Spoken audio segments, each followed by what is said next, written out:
All right, now, everybody. Quiet, listen to me. We're going to start a show. Now, some of you people have been with me before. You know it's going to be a tough grind, but we're going to have a show.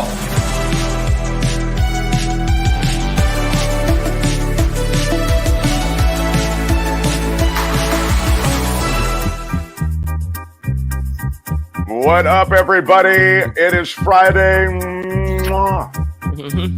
So cool to be on the air from everywhere, as it turns out.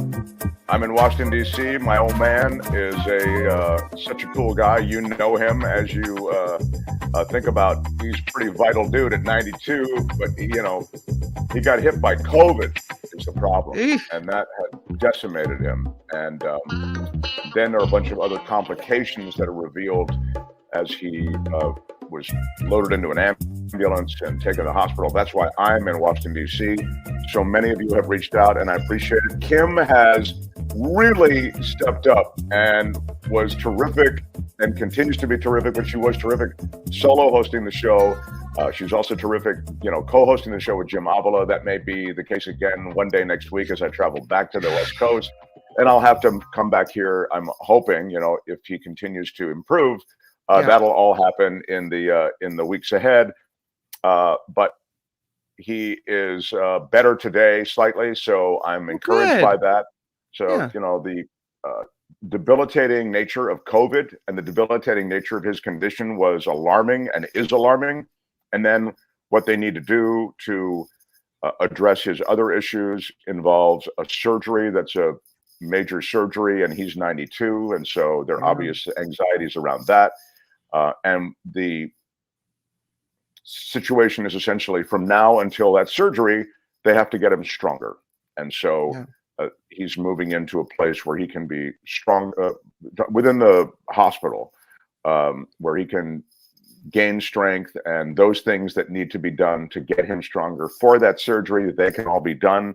So I'm with family, and that is a good thing. And it can oftentimes be an awkward thing. As you know, family doesn't always get along, and there are disagreements about various things. I think in general, my family's done pretty well, and everybody's really trying to do their best. And it's anyway, this is I like to be forthcoming with you, everybody who supports this show, watches the show, even if you're just a casual viewer of the show.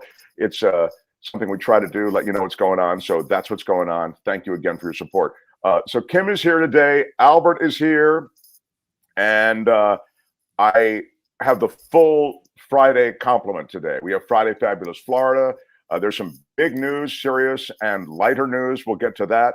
We've got Michael Shure and Avila joining at 11 o'clock with a breakdown on politics and world events. We touched on Ukraine last week. I suspect we'll touch on it again. And Michael Snyder, the culture blaster, he will be in at 11:35.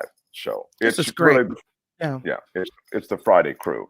I have to say, you have so much goodwill headed the way toward your family and your dad and you. And I feel like that makes a difference. Well, thank you, Kim. I am concerned because Jay Leno is injured again. Yes. Yes, I know. This is breaking injury. I know. What? Yes, he is injured again. And this time it's on a motorcycle. This is breaking celebrity Jay Leno news. What? And yes. Now, you're saying, why am I concerned, perhaps? Well, I'm concerned that Jay Leno, who is talking to the media and has already served up some quotes, and Kim will tell you more. Yeah. People care about Jay Leno, as they should. Mm-hmm. They pray for Jay Leno. And I'm wondering if those prayers are being taken from my dad. And now there's a split in the prayers. So my dad would have gotten 100%, but now he's got some 100% minus whatever is being directed toward Jay Leno. You see what my concern is, Kim? Sure. Yeah, I hear you. I don't really know how the prayer thing works, but I just would like my dad to be the focus of the prayers as opposed to now I got to fold in a celebrity, Jay Leno. He seems like he's going to be on the mend. What's the situation? Do you know who I am? I'm kind of a big deal. Thank you. Is what So he broke some bones. So he's on his motorcycle. Mind you, just a couple months after he caught on fire in his garage. So he's already wounded, right? Recovering. What? And there he is on his motorcycle. He goes, here's the quote. He says, I turned down a side street. I cut through a parking lot. Unbeknownst to me, some guy had strung a wire across the lot with no flag hanging from it. He says it clotheslined me. I didn't see it till it was too late, knocked me off the bike. Bike kept going. You know how that is. There's And never he been says anything like this. he was knocked off the bike. He broke 2 ribs, 2 kneecaps, and a collarbone. And then he says I'm to the Las laughing Vegas at the drop. I'm sorry. I'm not laughing Review at Journal, that. but I'm okay. Yeah. I'm working this weekend. Yeah. Like, what? What are you doing? Hey, give me the mic. Give me the mic. Everything's fine. Everything's fine. What's wrong? Have you? This is a strange thing. Did you see this? This price of gasoline is crazy. Jay, take a week off and heal up. Oh. Yeah. You know, they do this to me all the time. I don't know what the hell they do it for. Well, he likes to Yeah. work. The guy likes to work. It was So, a 1940 Indian motorcycle was the name of it. Of course So it was. one of his classic vehicles there. Google it. Yeah. So now he's Um, got burn scars on this side. He's got broken collarbone, broken kneecaps, 2 busted ribs, and he's still Did going you to get show a on picture of stage. him? Did you show a picture of Jay Oh, Leno? I forgot to do that. Jay Oh Leno. my It's not like God. this is not him in the hospital. This is just a general Jay Leno. There Yeah. he is. You know. Yeah. Well, that's very, very. I will divert some good thoughts from you, and I will send them toward Jay because I don't think you need. Again, this is what I'm concerned about: the diversion. Why do you use that word diversion? so I think there's enough good prayers, good vibes, good thoughts to go around that we don't need to take from one and give to the other. I think we're all Okay, right. I'm not Yeah. really the expert on that. My mother, I think it's taken a little bit of a toll on her. I think she Yeah. needs her rest. She sleeps at the hospital alongside my dad, which is really cool, but it Mm. also is very difficult. So, we're trying. I think Sure. we're trying to encourage her to maybe go home at some point. Now that they've moved dad to this other place, maybe she'll do that in the next couple of days. Thanks for asking. I do want to acknowledge someone in our audience who. You've all been really terrific and asking about it, and then we can move on. We've got other business to do today, but just in the spirit of acknowledging all of your support, unfortunately, and I say unfortunately because I hate to have to ask for support, but we appreciate you hitting the like button and all of that stuff, which is free. Also appreciate your financial support, right? Because we got to pay everybody on the show. We got to pay for stuff. And so we have a payroll now that we didn't have when we were at KGO, for example. But and that's why Steve Moskowitz is so integral, because he's our sole exclusive sponsor. He's a terrific sponsor. And he, as I've said before, he's the straw that stirs the drink on this show, because he's allowed us to achieve a certain altitude and momentum that we want to keep going with. And that's why I'm on the air right now. And that's why I work holidays. And these are all things I do to show you the commitment that we have. Yeah. How does it feel to be the boss? I know that's, I don't like it. You're the man. But, You're the man. yeah, That's right. right. Well, it's responsibility that I don't like. Hey, The which boss one do you part, use, I Mark love. Thompson? Exactly. And so Mark Thompson is my boss. That's right. a couple of you have really stepped up on Patreon and PayPal. Patreon and PayPal are really good ways to, on an ongoing basis, support us. And Patreon and PayPal take a little less than YouTube does, so we get more of whatever your donation is. We get it with the show in ways that we just don't with YouTube. YouTube is great. YouTube has provided this platform for us, and I'm still in a mess with YouTube. YouTube can be a little complicated, but that said, YouTube, as I say, is an asset. But Patreon and PayPal, there you can see it. Want to support the show? Visit themarkthompsonshow.com and click contribute. There you'll see a Patreon link. There'll be a button for Patreon, and there'll be a button for PayPal. You can choose either one. It's really simple. Anyway, a few of you, in view of my dad's situation and us kind of going the extra distance to try to keep shows going, have made contributions on Patreon and PayPal. And I got this sweet note and announcement that now I just had it. Here it It was is. Jolene. It's from Jolene, Jilene. Jolene. What a cool name. Jilene. She was already a $100 Patreon subscriber for $100 a month. And she increased her subscription and increased her pledge to $200. I mean, isn't that extraordinary? thank you. Yeah, it is a thank really you, thank you, nice. thank you, thank you. I mean, it is humbling. Thank you so and much. yes, thank you so better than much, the- Jilene. Thank you, It's darling. better than the other way, because what do you, when you see that someone has decreased, it's like, what am I doing wrong? It does help. Uh-oh. It does help, and it does happen. So when somebody increases at Patreon, I get an email saying, Jilene just increased her pledge. Right. And oh my gosh, and I try to send them a little message, thank you so much, and everything I send to anybody, Thank you so I much. send it. There's no like cut and paste. I will write the words because I really appreciate the help. But as Kim says, when somebody steps back and decreases their pledge, I get that email also.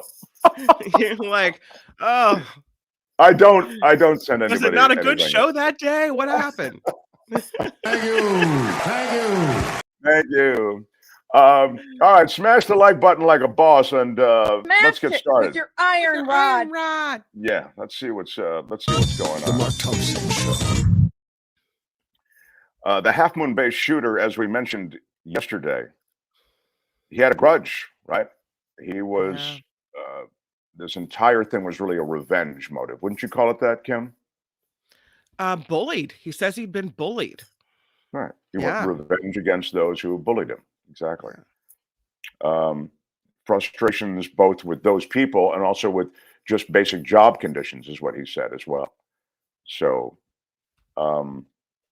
it's interesting as the dust clears, this 66-year-old begins to explain that he was mistreated on the job, and that's what this was about. He actually did an interview with NBC Bay Area, and this is from jail. He's being held on 7 counts of murder, 1 of attempted murder, and there are all these sentencing enhancements and all of that. But apparently, he was fed up with the long hours and the bullying by coworkers. It's just, well, I mean, I don't really need to do the breakdown on it. I mean, it's insanity. It literally is. Do you think that's an excuse, a good excuse? I Of mean, course not. That's why I say it's insane. I guess there's one school of thought where you could just snap, right? You tolerate enough abuse and then you just snap. But then this doesn't seem like that. This seems like maybe an ongoing pattern where he just got angrier and angrier and angrier. And there was no like mental snap. There was just a planning of this shooting and a targeting of people who he thought had harmed him along the way. Yeah. He spoke in Mandarin about the conditions there. And I think the squalorous conditions and the general long hours and bad state of the work environment is a legit issue. You don't shoot up the workplace about it. And I think bullying on the workplace is a legit issue, but you don't, again, shoot it up to make your point. Elected officials decried the apparent squalor, there it is, in which Zhao and his colleagues lived and worked. Ray Mueller toured California Terra Garden, called the living conditions deplorable and heartbreaking. This just happened yesterday.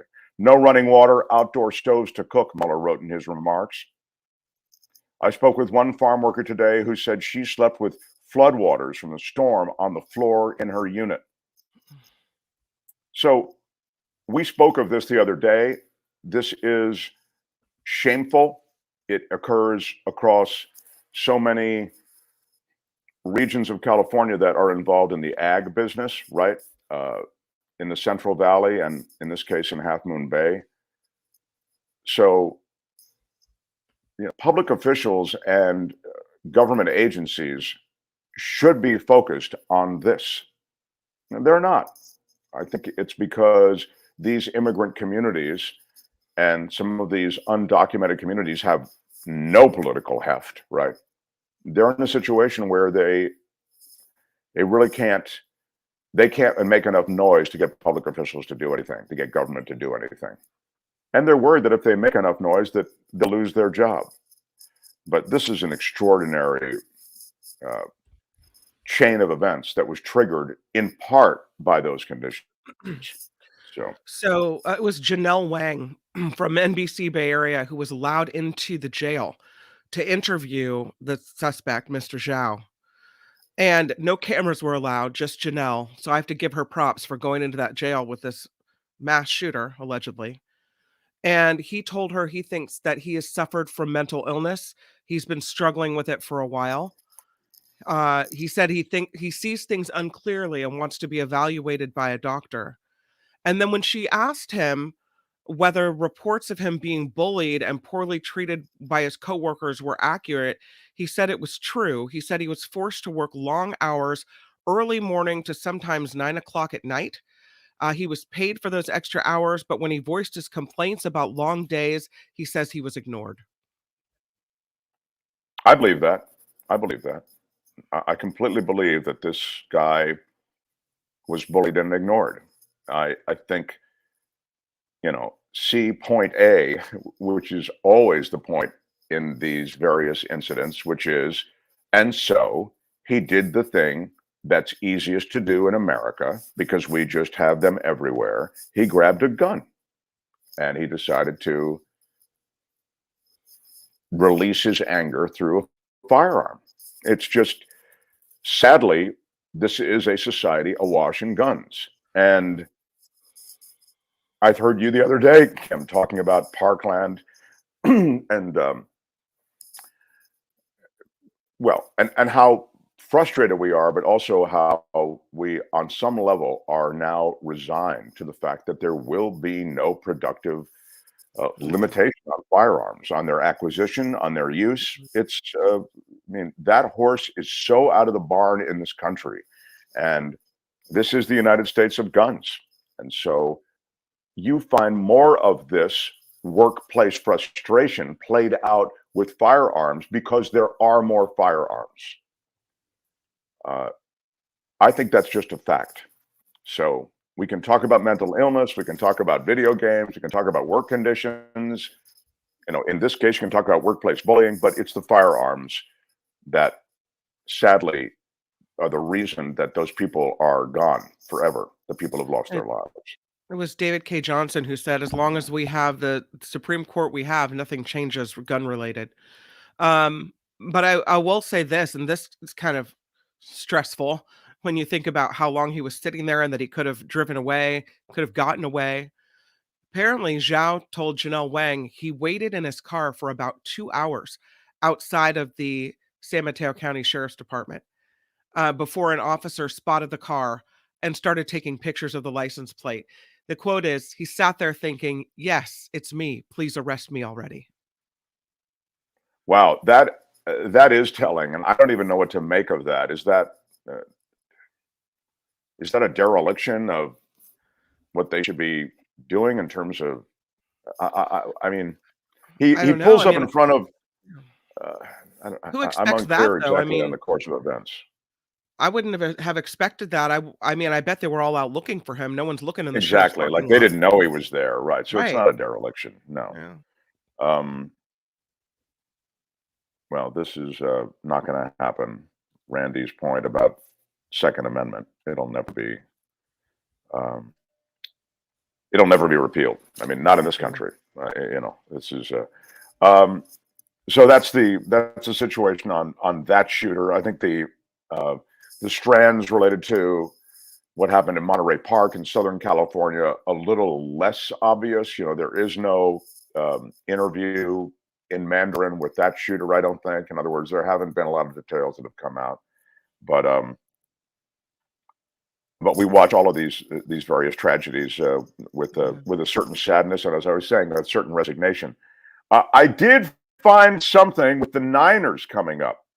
Oh, I wanted to share that story with you. Albert, will you hit me with a stinger so I can transition like a boss?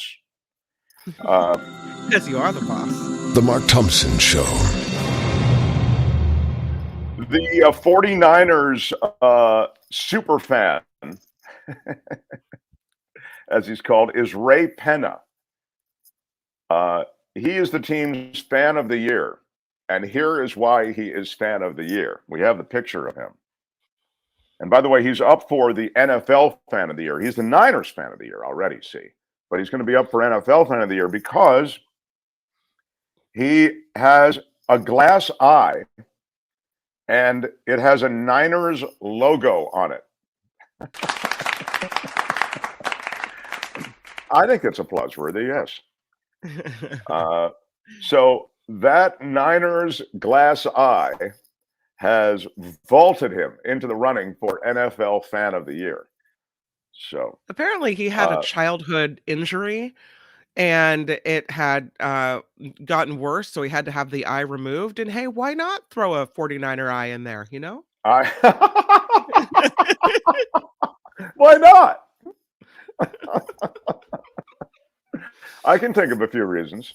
I mean, it's a bummer that 49ers colors are red because it looks a little bloodshot, but okay. Yeah.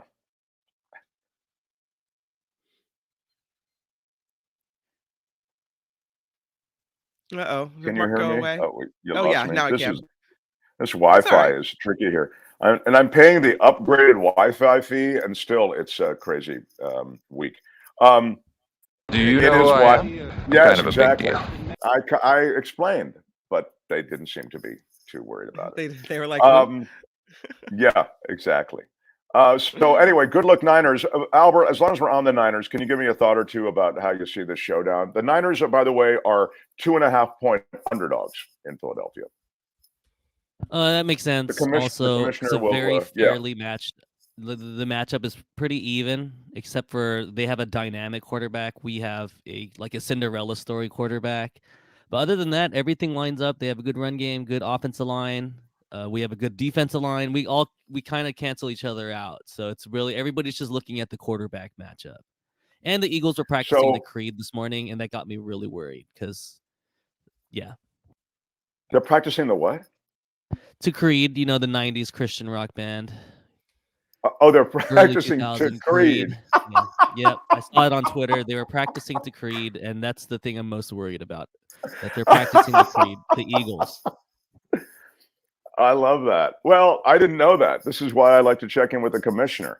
Commish, let me ask you one last thing, because they do have this Jalen Hurts, who is a tremendous talent at quarterback. Do you spy him? What do you do, Commissioner? How do you handle an explosive running quarterback like Jalen Hurts? I mean, we had the perfect linebackers to spy him. Our linebacker is probably one of the best. Fred Warner is one of the best in the league, and we have a rotation of guys that have made a name for themselves in the league. So I think you got to spy him, and you have to get him. It's funny, you want to get to him, but you don't want him to roll out of the pocket. So right. Exactly, huge in Japan. Right. I'm glad. Yeah, see, he knows. He understands. Well, the other thing, the Niners, look, I don't know how much you can take from this, but let's face it, their last game, they faced a mobile quarterback also, Dak Prescott. He's also dynamic and explosive. And they did give up some big rips to him, but they also got to him a few times. In fact, in the second half, I thought they were really effective in more or less shutting him down in terms of the run threat. So, don't you think you can employ some of those same strategies? Yeah, exactly. In football terms, you got to set the edge, right, Mark? Our defensive ends have to kind of force Jalen Hurts up the middle, because once you have him rolling out, and that's when he's the most dangerous. He's rolling out. He's being creative. You don't know if he's actually going to run or toss like a 60-yard pass, which is very scary to think about. Right. Kind of like if Niner fans remember our time with Colin Kaepernick, those dynamic years, exactly the same, except it's like a 2023 version of that. Commissioner, as long as I have you on the line, I want to ask you in your role as producer, can I do a little turbo lawn disorder here before we have Florida coming up? I've got Snyder and Shure at 11 with politics, and we'll also touch on Ukraine. I'm sorry, that's Avila and Shure, and then Snyder at 11:35. Right. Okay, so I'm going to do a turbo lawn disorder. All right. Turbo lawn disorder, right? All right. Right now. In the criminal justice system, the people, pimps, addicts, thieves, bums, winos, girls who can't keep an address, and men who don't care, are represented by two separate yet equally important groups. A cop, a flatfoot, a bull, a dick, John Law. You're the fuzz, the heat, you're poison, you're trouble, you're bad news. These are their stories. Oh, well, I will start on a serious note. As you know, there's video that's going to come out of Tennessee, which will show a brutal police beatdown of a guy who was stopped for traffic violation. And it is feared that that will ignite a number of protests that could turn violent that over the weekend. In other words, the protests would presumably start late tonight after the video is released. The video apparently will enrage all of us. It will shock all of us. And there have been murder charges filed against these guys who were the officers involved. But now that the actual video will be seen, it's likely to, it's feared, ignite the kind of violence and unrest over the weekend that sometimes accompanies these revelations. It's also worth noting, before I move on to another story that is just more in the shocking area and less in the brutality area, it's also worth noting that these were black cops. Yeah. And I think that that is reflective of something that suggests an element that hasn't gotten enough attention. We focus so much on the racial aspects of the police brutality cases that have risen to the public consciousness that we can sometimes forget that there can be an institutional aspect to the brutality associated with law enforcement. Now, as you know, I try to be fair to the cops at every chance I get. I think it's a very tough job. I think these domestic violence situations that they're asked to show up to, even a simple traffic stop can turn violent. And so for that reason, I try to understand it from their perspective. But there's also an institutional brutality associated with a lot of law enforcement agencies. And you see it played out in different ways. This is an insanely tragic way. And some would say this, that they would say, Mark, not only is there an institutional brutality within law enforcement, but there's an institutional racism within law enforcement. And even black police officers are involved and agents in doing harm to other members of the black community. So these are the questions that this incident showcases and helps elevate to a profile that must be discussed. And so these discussions are worth having. The fear, of course, is that this video is so horrifying that it will enrage communities that are already frustrated with the fact that little or nothing has been done since the last go round, is the way they likely would think of it. And I think fairly think of it. So these are all things that I think will, again, once this video is released, it will be very much a part of the conversation, and we'll see what happens later today.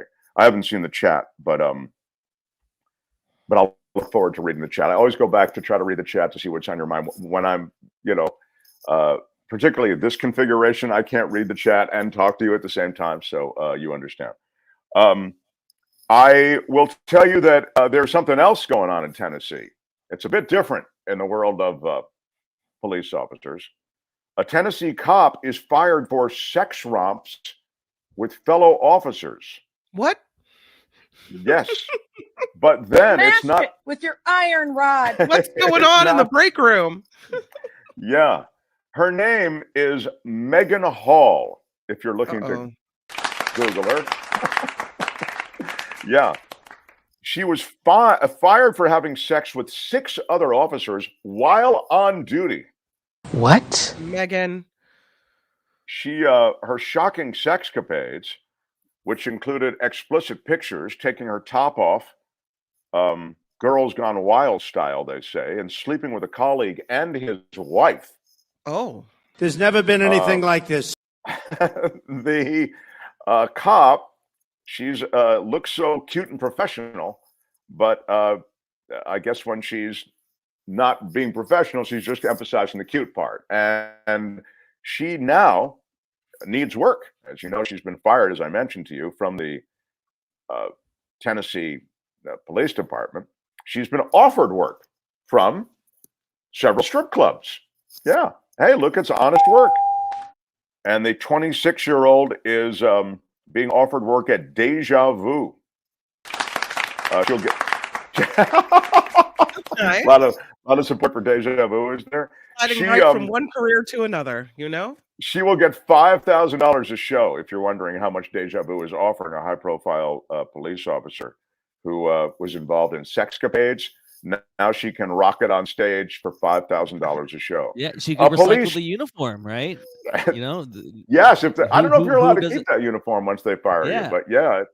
Although you may be right, because I think they make you buy the uniform. It's like, you know, if you're ever a Boy Scout or Cub Scout or one of those things, or Girl Scout or Brownie, you know, and this even happens in some Catholic schools, I know, because I've had my friends' parents, my friends who are parents of Catholic school kids and whatever, they'll say, oh, the school makes you buy the uniform.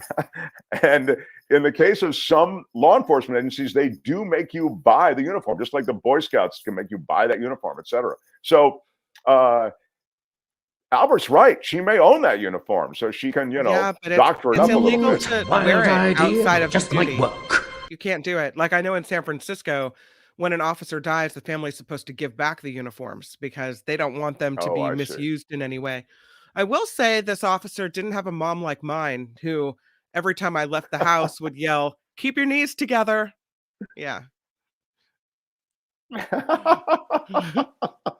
Thank you. Well, will do. So your mom that early in your life had a sense that her daughter might be a bit on the promiscuous side. Is that what you're telling us, Kim? No, I just think it was a worry. You know, it's always a worry. I don't think I'm going to yell that at my daughter, though. Keep your knees together. No, I just think, yeah, that's right. I mean, if my mother yelled to me, you know, don't forget, wear a condom every day as I left the house as a kid, I go, what do you think I'm doing? I mean, you know, just anyway. Exactly. Yeah. Or what, you know, now I feel like a failure that doing nothing I'm doing requires a condom. And yet my mom's yelling, wear a condom every morning when I leave for school. The last thing I want to mention to you is that a police chief has been arrested and charged with dealing meth and cocaine. That's right. In not Florida, no, Pennsylvania. My bad. I'm sorry.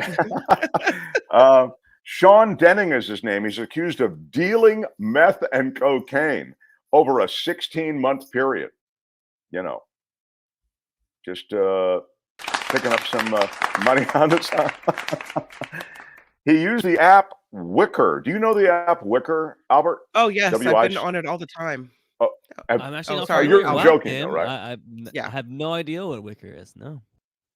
What is it, Wicker? Tell Grandpa what Wicker is. I don't know what it is. No. It's to orchestrate the sale of drugs and other stuff. Apparently, is what Wicker was used by Denning for.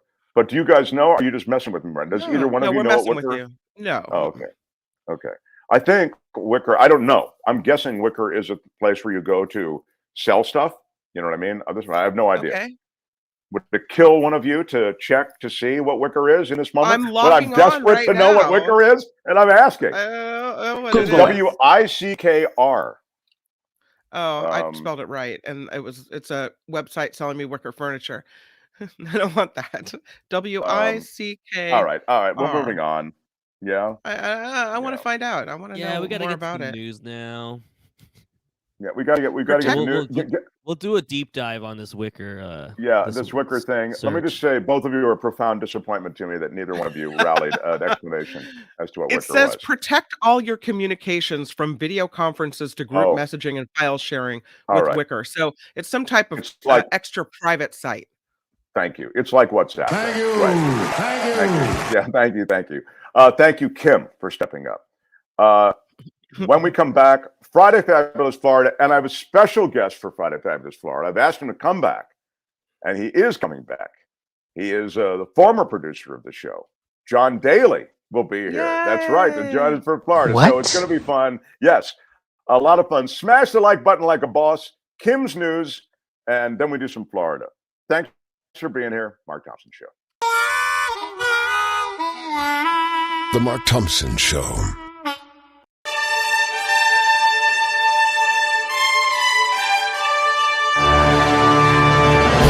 On the Mark Thompson Show, I'm Kim McAllister. This report sponsored by tax attorney Steve Moskowitz at 888 Tax Deal. And as Mark had mentioned earlier, the stepfather of Tyree Nichols is pleading for peace tonight on the streets of Memphis.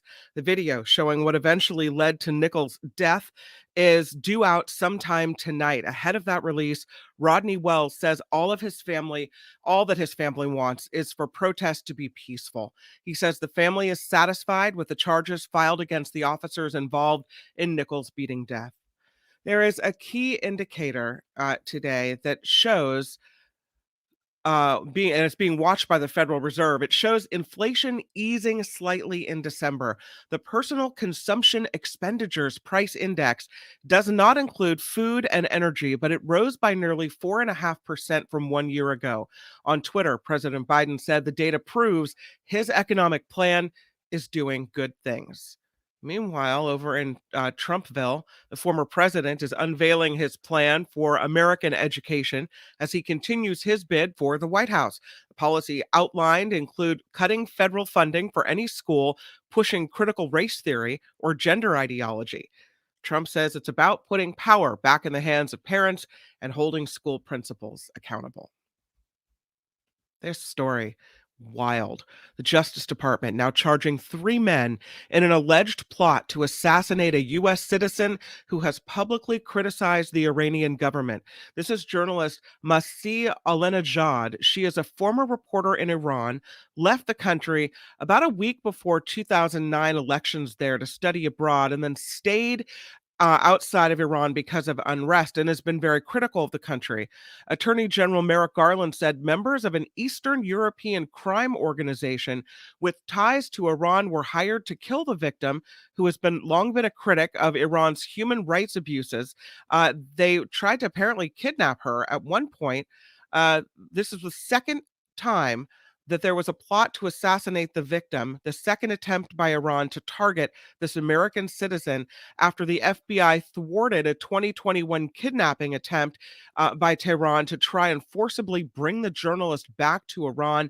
Again, this is the second time they've tried to hurt her, and now 3 men are under arrest because of it. There's a new push for gun insurance, similar to what they're doing in San Jose, following California's 2 mass shootings. Now, the state already has more than 100 gun laws.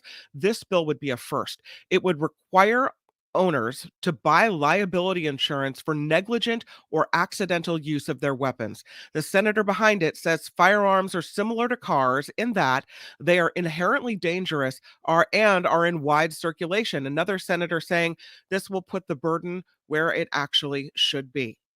There is now video of the San Francisco attack on former House Speaker Nancy Pelosi's husband released. It shows police knocking on the door, Paul Pelosi answering, trying to get the hammer out of the hands of his intruder. That was the responding officers ordering the man to drop the hammer. Apparently the man says no, hits Paul Pelosi in the head. The video ends with police charging in, wrestling the intruder to the ground as Paul Pelosi lays motionless. So that video being released by order of the court. TMZ reporting that Drake's Los Angeles area home was burglarized overnight. Police told the outlet the rapper's security reported seeing an unknown man leaving the residence while carrying something. The police arrested the suspect after he was spotted walking down a street nearby. Just not running, just walking. You know how it goes. This report sponsored by tax attorney Steve Moskowitz. For more than 30 years, Steve has put his tax knowledge to work for individuals and for businesses. So if you need help with your taxes, check out Steve Moskowitz. Why don't you? It's 888-TAX-DEAL or MoskowitzLLP.com. I'm Kim McAllister on The Mark Thompson Show. The Mark Thompson Show. Yeah, what up, what up, what up, what up? thanks for the applause, Albert. I appreciate that. You know, I live on applause. I live for fake applause, recorded applause, actual applause. Thank you very much. Oh my God, you have to ask for it. It's the most pathetic thing. Like I'm not swimming upstream against enough things, Albert. My God, man. Albert has done a great job putting a Florida segment together today. I'm very, I really got to hand it to the guy. So I will get to it in a second. I want to ask you, I want to plead with you. It is free. Hit the thumbs up. Smash that thumbs up button like a boss, and give us a like. It helps us in the algorithms of your YouTube. iron rod. Yeah. Before the end of the half hour, we'll acknowledge some of you who've stepped up and left us super stickers and super chats. And if there's a super chat, we'll always read it. So if you ever thought about anything I've said, or if you disagree with anything I've said, or you want to agree or doubly disagree, doubly agree, you know, all the various permutations of interaction, you can do that through a super sticker, and we'll read your comment on the air. I want to welcome this guy in before we start Florida. He was the former fabulous producer of the show. And he stepped into now he's working at a real job. He's got a real job in technology. Yes, I know. Wait, with benefits and everything. Imagine. What? Yeah. Yeah. It's sadly. Anyway, please, a warm Mark Thompson show welcome for the great John Daly. Yes. Hey, John Daly. Hello. Look at you. Wow. Handsome How are you devil doing? with the. Very well. Are those graphs behind you? It looks. Oh, that's CNBC here at the see. Mark Thompson Auxiliary Newsroom. Keeping an eye on the market. So yeah, I feel more comfortable when I'm keeping an eye on the market. I see. Okay, great. Well, we always love your contributions in Friday Fabulous Florida. So without any further delay, let's do it. This is Friday Fabulous Florida.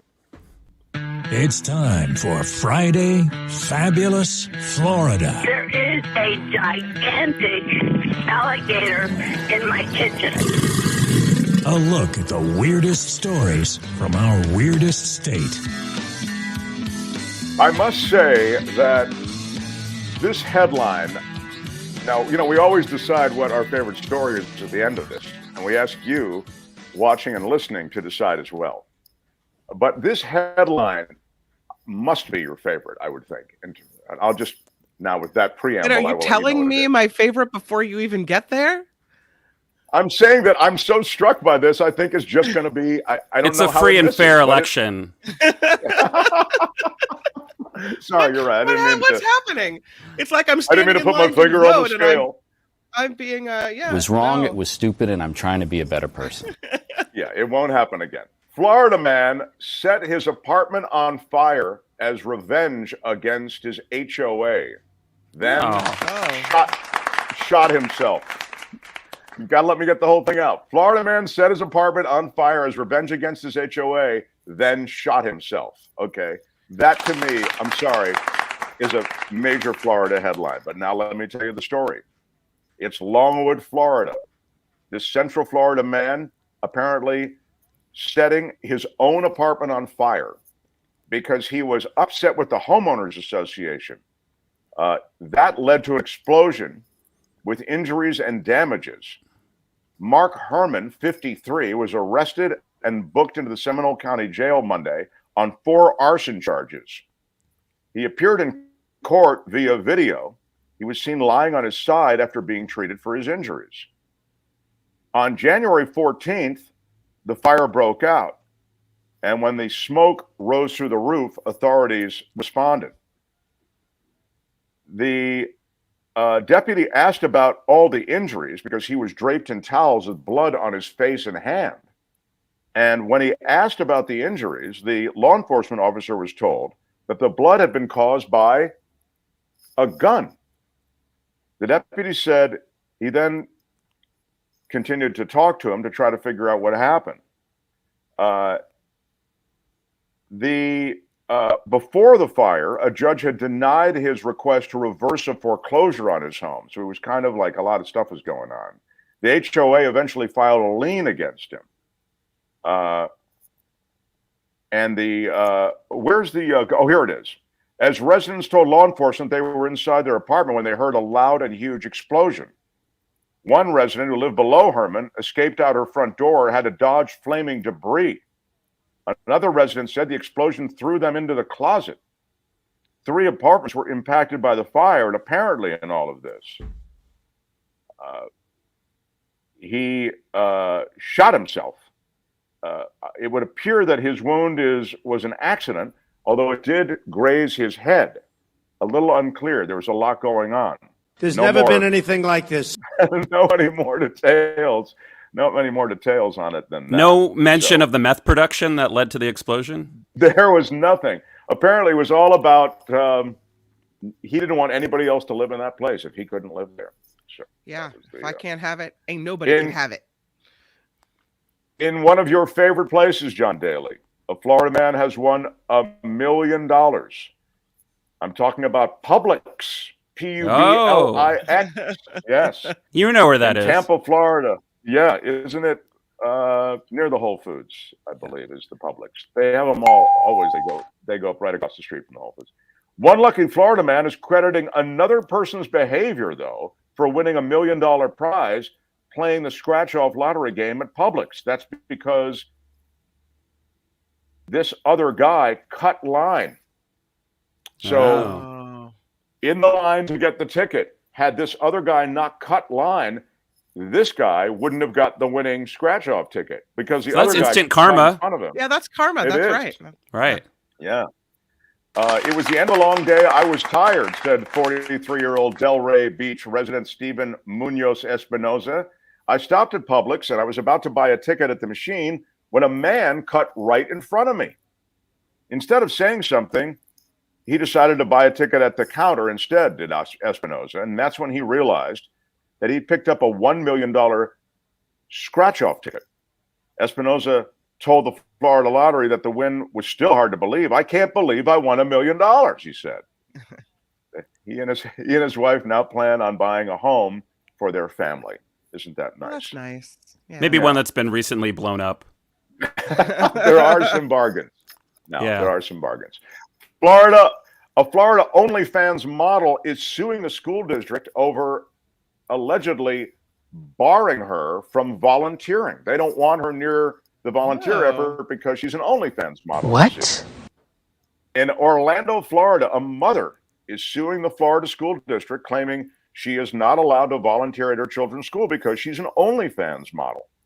Victoria, this is different than the other story you did. You did a story before that was an actual teacher on OnlyFans, right? This is a parent volunteer. Right. So maybe she referred her. Right. Ooh, you want to get the teachers. The teachers want to get the parents involved.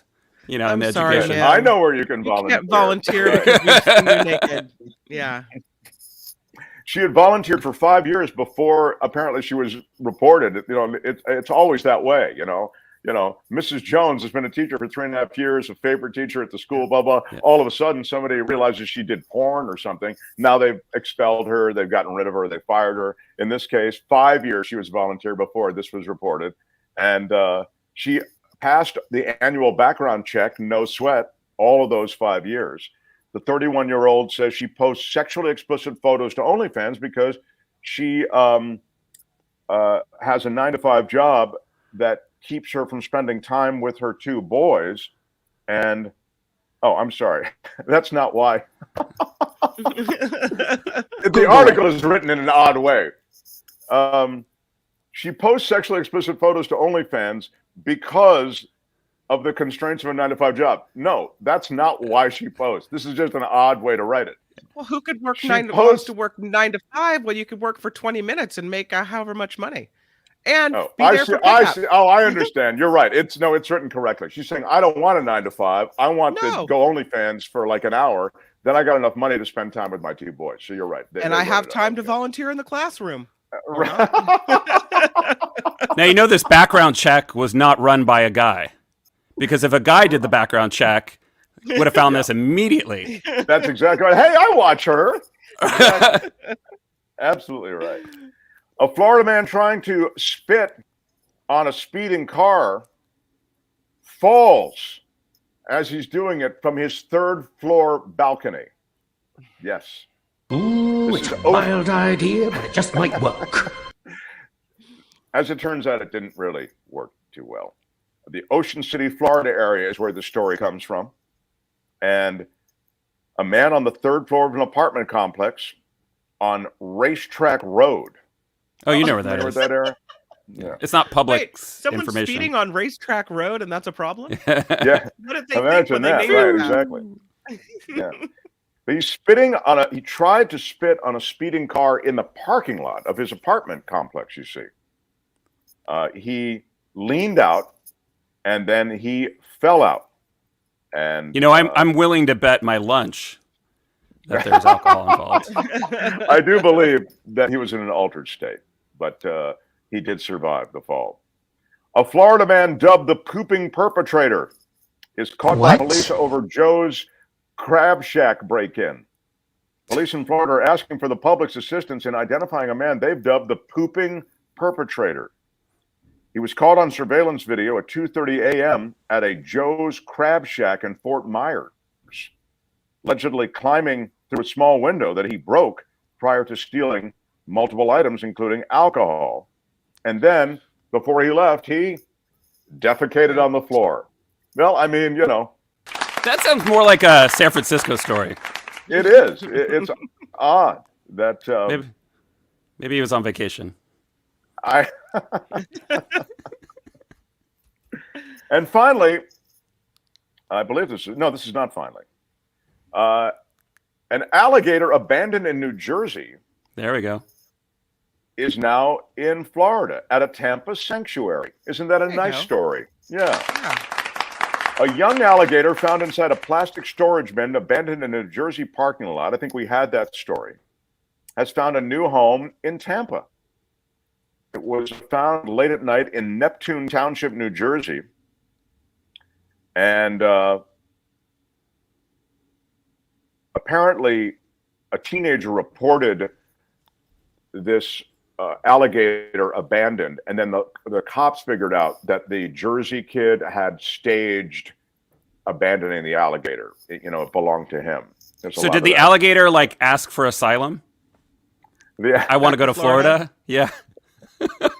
That would be the place to go. Yeah. The owner and the kid does face charges from the Jersey Department of Fish and Wildlife for keeping prohibited and dangerous exotic species as pets. There's so much of that in this country, but there's at least they got the guy. Anyway, the SPCA transferred the alligator, and it's going to Florida. And apparently people wanting to donate to that place have actually sent donations to both Florida and to the local shelter where they held the alligator for a time, but now it's being rehomed in Florida. So another croc encounter, but this one ends in a good way. And finally, there is this, a swindle. There is no bottom, as you know, in Florida. There is no end. There is no sleaziness so sleazy that it can't be pulled off in Florida. And here you go. A Holocaust survivor swindled out of $2.8 million by a Florida woman that he met on a dating app. 36-year-old Florida woman arrested after federal authorities say she swindled a Holocaust survivor out of $2.8 million. It was a years-long scheme, and it began on a dating app. The U.S. attorney said in a statement that Peaches Stergo of Champions Gate, that's southwest of Orlando, was arrested Wednesday. And in a statement, Stergo maliciously drained the life. This is the U.S. attorney made a statement saying that Stergo maliciously drained the life savings of an 87-year-old man so she become a millionaire through the fraud. Stergo forged documents, impersonated a bank employee in exchange for a life of fancy trips, Rolex watches, and luxury purchases, says the U.S. attorney. Her name should have been a tip-off. Peaches? Yeah. Yeah. I will say nothing good happens when you date Peaches. You have to be savvy about these kinds of things. Either they're really great. Sometimes Peaches are really great, the people named Peaches. Or she came from the strip club. Yeah, it is a stripper name. Yeah. Bank records show that the victim gave her $25,000, even though authorities said that she says she never got any money. And was that like the deposit on the scam? Yeah, $2.8 million. Wow, pretty wild. And that, my friends, is Friday Fabulous Florida for today. This has been Friday Fabulous Florida. There is a gigantic alligator in my kitchen. Y'all come back now here. We have to choose a favorite, and I will remind you of those that we're choosing from. Florida man set his apartment on fire as revenge against the HOA and then shot himself. Yeah. Florida man wins $1 million after somebody else cut line while he was waiting to get a lottery ticket. Had the person not cut line, he wouldn't have had the winner. Florida OnlyFans model is suing the school district over being banned as a volunteer, even though she'd been volunteering for 5 years and now is being banned because of her OnlyFans site.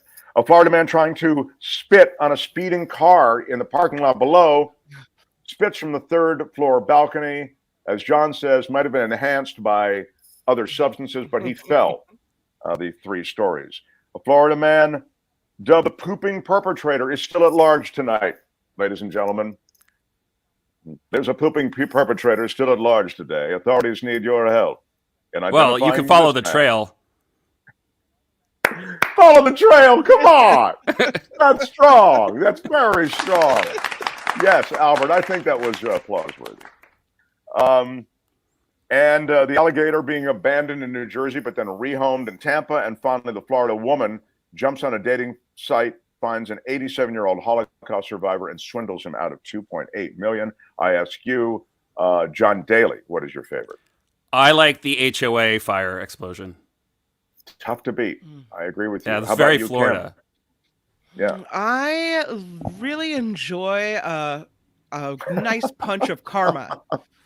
You know, I think it's telling that you cut in line and the next guy after that gets the $1 million scratcher. I'm going scratcher.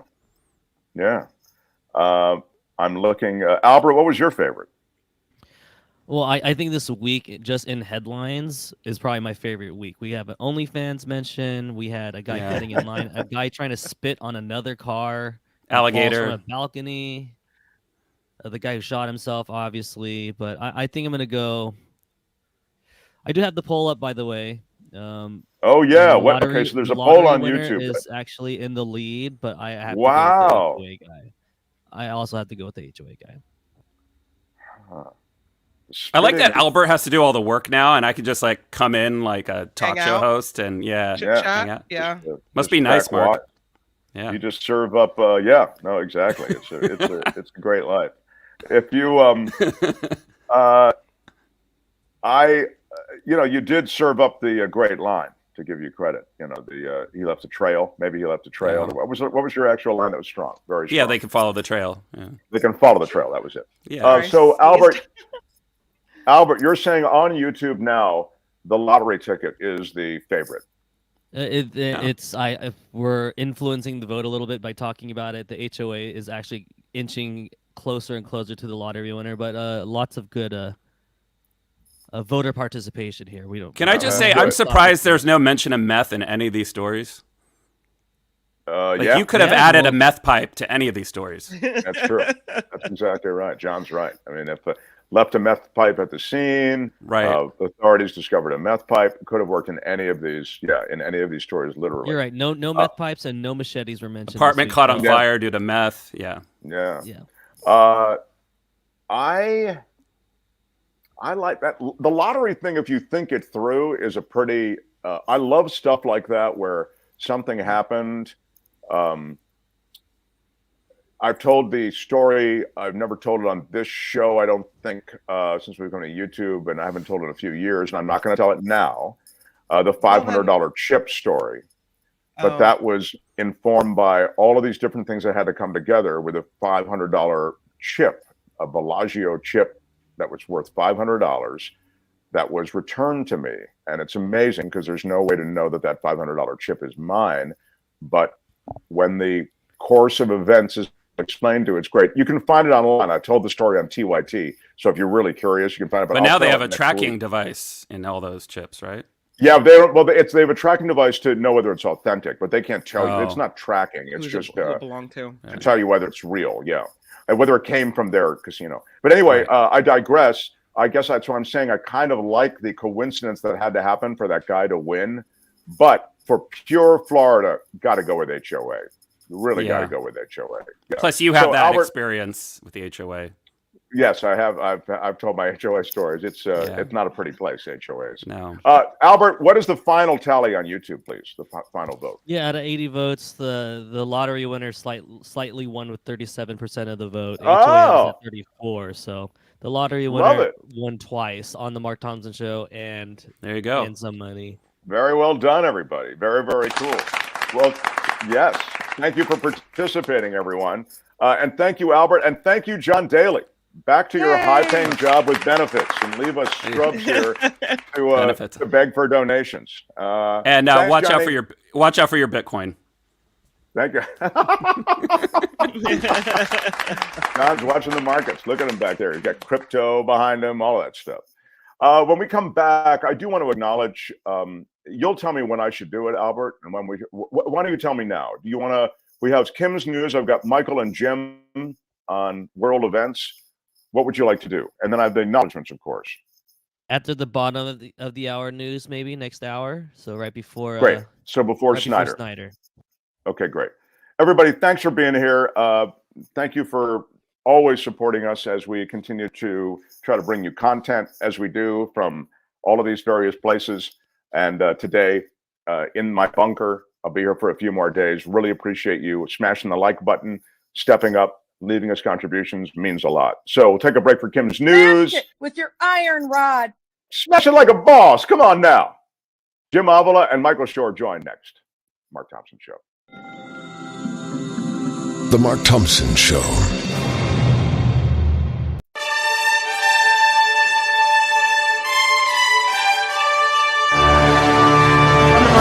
Show. I'm Kim McAllister. This report sponsored by tax attorney Steve Moskowitz at 888 Tax Deal.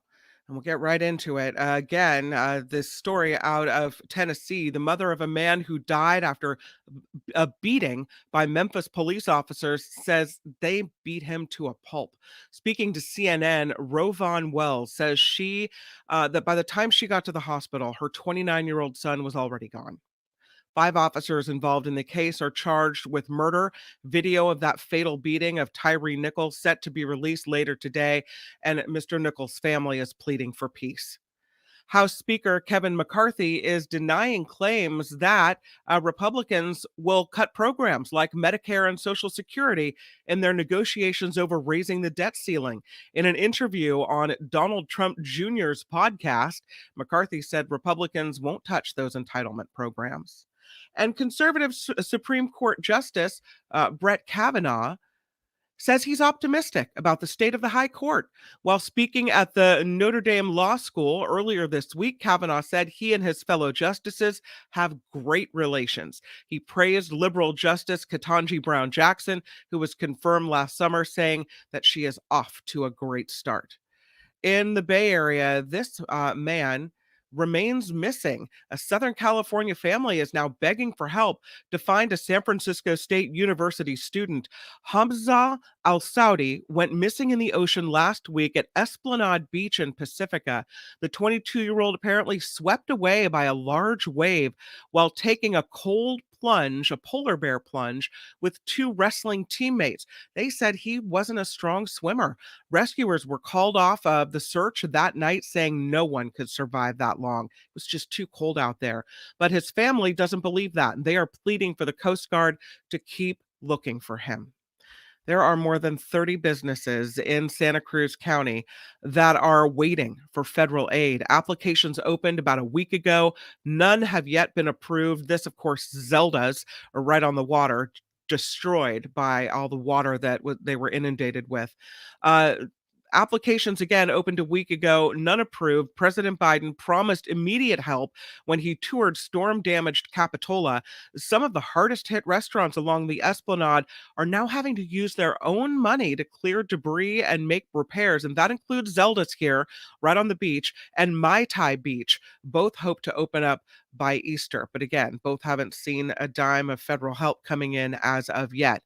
The price tag for a public toilet in San Francisco, well, it's going down a little bit. It was expected to cost $1.7 million to build a pricey potty in Noe Valley, but the price is now at $725,000. That is thanks to donations by two companies. The prefabricated bathroom has a door handle that kills germs and a sink on the outside, you can see there. It should be ready by the end of the summer. The city will use the extra money on more bathrooms with coming up next in Bernal Heights. So you can see how that. And that was really the result of public pressure, don't you think? I mean, I think that was the result of over the $1.7 million. I think that was the result of us publicizing the story here on the Mark Thompson Show. Yeah. Okay. That's what it was all about. Whatever produced the public pressure. Right. Okay. So I don't know if you've seen this story. The Uber Eats delivery that stopped a college basketball game apparently turned out to be a prank. Yes, indeed. I'll show you the video. I think I have the video. Let me see if I can get it to you. But yeah, this Uber Eats guy. Do I have it here? This Uber Eats guy walks into the middle of this college basketball game. See if I can get it. I'm sorry. It might take too long. Well,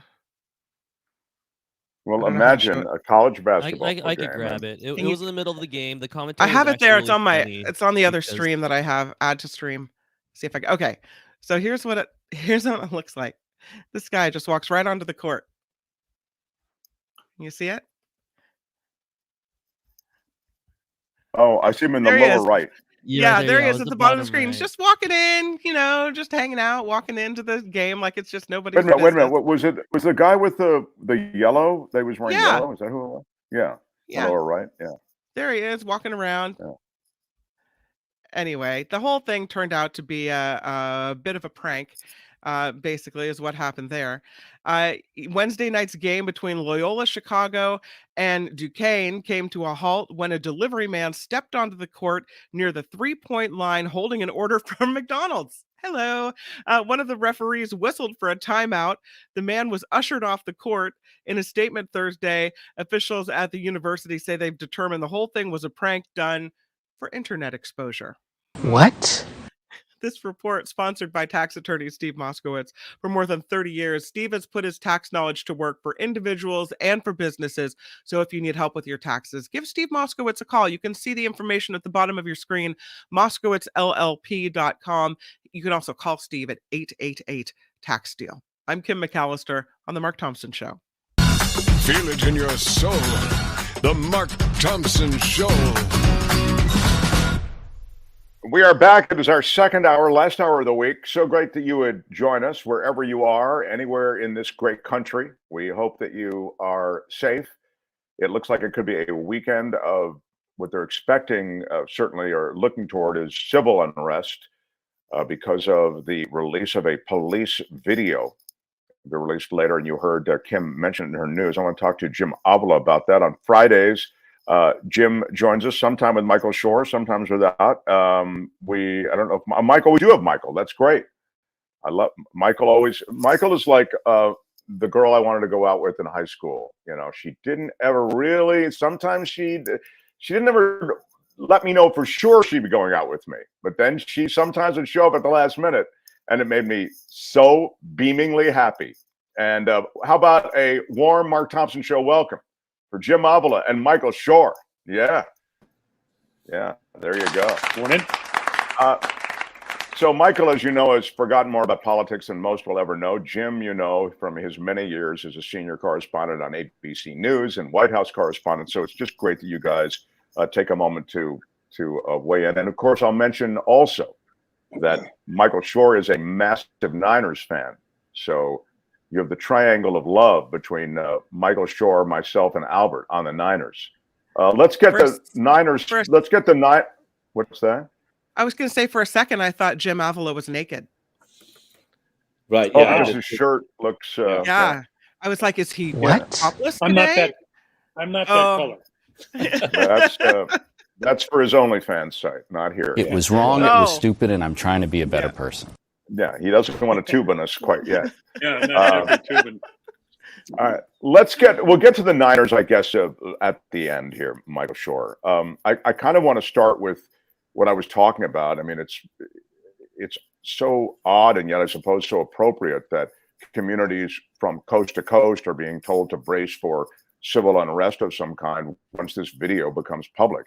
I mean, you see I was saying in the first hour, this public beatdown of this guy. I mean, by these officers, a brutal beating that led to the loss of life. And they're black officers. I was speaking before in the last hour about the institutional nature of this kind of brutality, and you might even be able to argue the institutional nature of racism on the part of law enforcement. And I say this guardedly. I don't think that all law enforcement is like this, but at some point, one has to be recognizing some of these trends within law enforcement that none of them seem to have changed from the last go round. Michael, you first on all of this. Well, so it's not even a question of, yes, and none of it seems to have changed, or a lot has changed because this is one incident. We don't know, right? I mean, it's hard to say that anything's changed. There shouldn't be another incident after you saw George Floyd. I mean, that was enough that you would think, and any kind of intellectual or non-intellectual person should think, well, okay, we can't do that anymore. But we're also not on the front lines, and it takes a while. You know, what we're learning here is that this is as much about race, or it's probably more about race in many considerations, but it's also about policing and the way we police in this country and the way we train police officers, so that when it happens with 5 African-American officers and 1 African-American victim, what do you look at? Well, your gut check is not on race. Your gut check is on, well, how are we policing this way? How is this not being trained out of people? How is it being indoctrinated into people? And I spoke, on the political end, I spoke with a politician from Memphis yesterday who told me that he thinks that Memphis is doing it right. So the aftermath is being handled with a seriousness that we haven't seen immediately. And then you had Benjamin Crump, the attorney for the family of Tyree Nichols today, saying that this was a blueprint for how cities should deal with this should it ever happen. That Memphis is doing a fantastic job. They handed down indictments. They were deliberate. They're releasing the video on time. They were making sure the family was included in everything that was going on. So, I mean, we're learning how to deal with it better. The idea, though, is that why are we still having to deal with this, and why are police not being trained differently? Given those comments and given, go ahead, Jim. I was going to ask you whether you thought that the same kind of thing that we saw in the aftermath of George Floyd was possible here, given what Michael just said, which is that the family attorney said that under the circumstances, he thinks that the city has responded responsibly. Yeah, I agree with that. I think that the city has learned from other incidents, especially last year. And I really believe that what Michael talked about as far as training is concerned is the real issue, or is one of the 2 issues. One is race, obviously. 2 is training in general, because it's not just white cops who do this. It's African-American cops who do this, and Latino cops who do this as well. And I know from my experience of covering law enforcement and going to academies and covering the training and watching what they're doing, the first thing they teach you is to somehow gain control, gain an upper hand. So automatically, especially, cops are taught to exert authority, and they're not taught enough about how to bring the situation down, how to calm the situation. Instead, in fact, what we see too often are police officers instead antagonizing the situation, making it worse. And that's where the training needs to be more effective. this business of always having your hand on your baton, or always having your hand close to your weapon, or always kind of, I was always taught, keep your hands on the wheel, call them sir, be respectful, and you should, okay? But not everybody's like that. And officers do not respond well, and they're not been trained to respond well when somebody is not doing that. And they really have to fix that, because instead what they're trained to do is to assume this position of authority where, where they're almost asking for some kind of confrontation sometimes, and especially some officers who have this issue. And I'm very critical of the way the police are. And while I'm not in favor of abolishing the police, I think that was a bad that was actually a bad phrase, a bad slogan. Defunding the police was ridiculous. The police or abolishing them or whatever. That was just bad. That was bad branding. But changing the police is in fact necessary, and using more social workers, using more mediation skills is necessary in today's world, and we're not getting. Let me. This is an odd time to ask this, or to play devil's advocate, or whatever you want to call it, or to just tee up this argument. But let me just follow it through for a second, because I heard a pundit, maybe somewhere yesterday or whatever, say, cops shouldn't have guns when they because this came from a traffic stop, and a lot of these things come from traffic stops. It's always amazing how these traffic stops escalate to this point where somebody ends up dead. But they were making the point, well, you shouldn't have cops with guns involved in traffic stops. And I thought, well, in the old days, I would have said that's true. But now so many people have guns, and every time they pull somebody over, they don't know what they're dealing with. It's hard for me not to be at least sympathetic to a cop having some kind of way to defend him or herself. I guess what I'm saying is there's so much gray area now because so many people are armed, and it appears to be a society that has cranked up violence in ways that do affect law enforcement, domestic violence situations that they show up and that sort of thing. It just makes the entire process of reforming, which is what you're talking about, Jim Avila, a little bit more difficult. Don't you agree, Michael? I think it's a prickly kind of thing to try to address. It is, and this is what addressing something looks like in America in 2023, is that people are talking about all sorts of ideas, even defund the police, which was nobody ever proffered it officially, right? It was never came up for a vote. It was no city said it, no city, Minneapolis came the closest by saying we're going to start from scratch, but we're not going to defund. We're actually going to refund to an extent once we figure out how to do this right, because we did something wrong. So this is a work in progress, and one of those conversations is about that. I mean, the extreme to that would be, well, don't pull anybody over, right? Don't arm police officers and don't pull anybody over. Maybe that's safer. But of course, we know that's not the case. But you're even hearing people say the extremes, and generally speaking, people meet in the middle. One thing, though, that we have to be very careful of, I think, during this episode, and this video I have not seen, but everyone I know who has seen it said it is as brutal as anything they have seen. So they're telling people to watch it very, at your own peril in a way. But there is still a problem with race, and I think you're going to hear people trying to redefine this problem and saying, well, no, police officers aren't racist. Look, it was black police officers that did this. You can't give that a pass now. I mean, there is clearly a problem with race in policing. There always has been. It's actually more in the open now than it used to be when white sheriffs were running the South in the 60s and 50s. So it's a little different now, a lot different, but it's still a lot of those old strains are there. But we have to be very careful to not say, oh, because it was 5 black Memphis police officers, that means it wasn't race. No, race is still a huge problem here. And what you're saying, Mark, is right. I mean, they are, they're working through a big problem both at the federal and the local level, but it's not going to happen overnight. And the fact that, so there's that old don't bring a knife to a gunfight thing. And that's unfortunately where the police are right now. So disarming the police who go in these traffic stops, I don't know what that's going to help, especially if criminals who have weapons know that there's an unarmed police officer. I wanted to pivot. So go ahead. Here's where the But here's where the problem comes in these traffic stops, okay? Officers use traffic stops to investigate people they're suspicious of. That's where the problems happen. Pulling people over in African American neighborhoods because they suspect something. They invent traffic issues. They invent the light being the light being out, or they stop people they wouldn't normally stop. That's the problem. Is that it's not the highway patrol officer who sees you speeding down the freeway. That's not where we normally see the problem.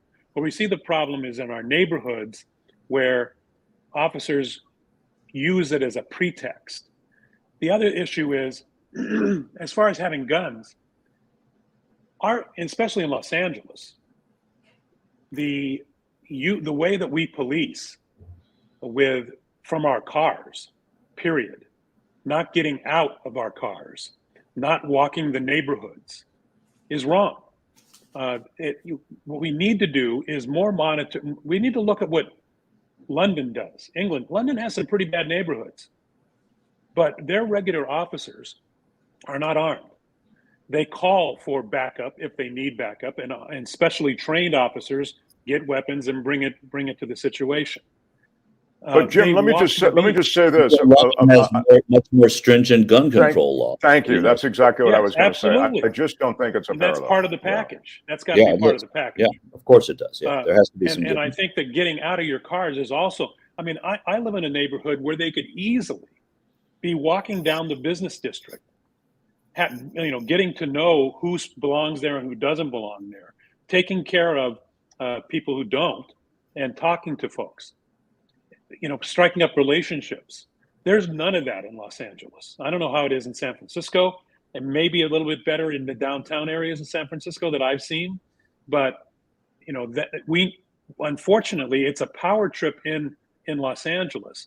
The police department operates from their vehicles and from their helicopters, and it's a total power thing.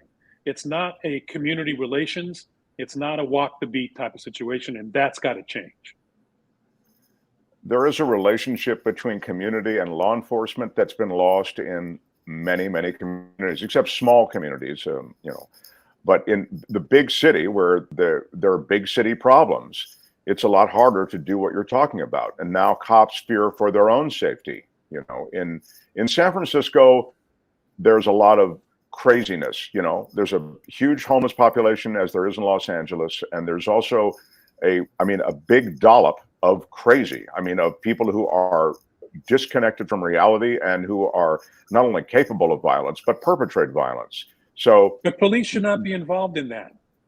The police, it doesn't solve it to have a weapon and walk down the street dealing with crazy people. That is an issue for social workers. That's an issue for where we should be. That's what the whole defund the police thing was about. Not defunding the police, but funding social work, funding people to go out on the streets and deal with these folks. Putting more money in that and less money in having police officers try to deal with crazy people with their guns. That's not a solution, Mark. So yes, of course that's true. I was just going to say to bring us back to Magnetic North on this, and then we can move on. This situation had nothing to do with the sort of thing that we're talking about. These are important things in the 3D chess of trying to manage these big cities.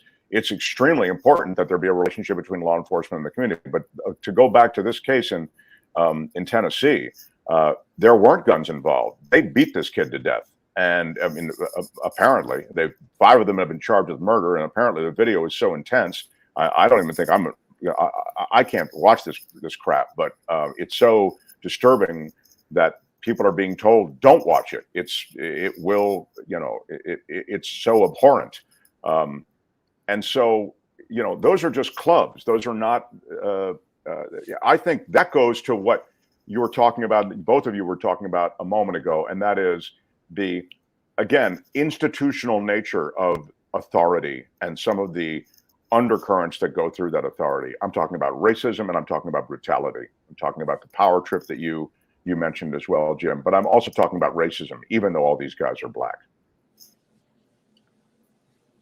I do want to pivot, if it's okay with you guys, to to something else. I really appreciate both of you weighing in as for as many different ways there. This is a Rubik's Cube, man. And so I appreciate both of you kind of rotating it a few times.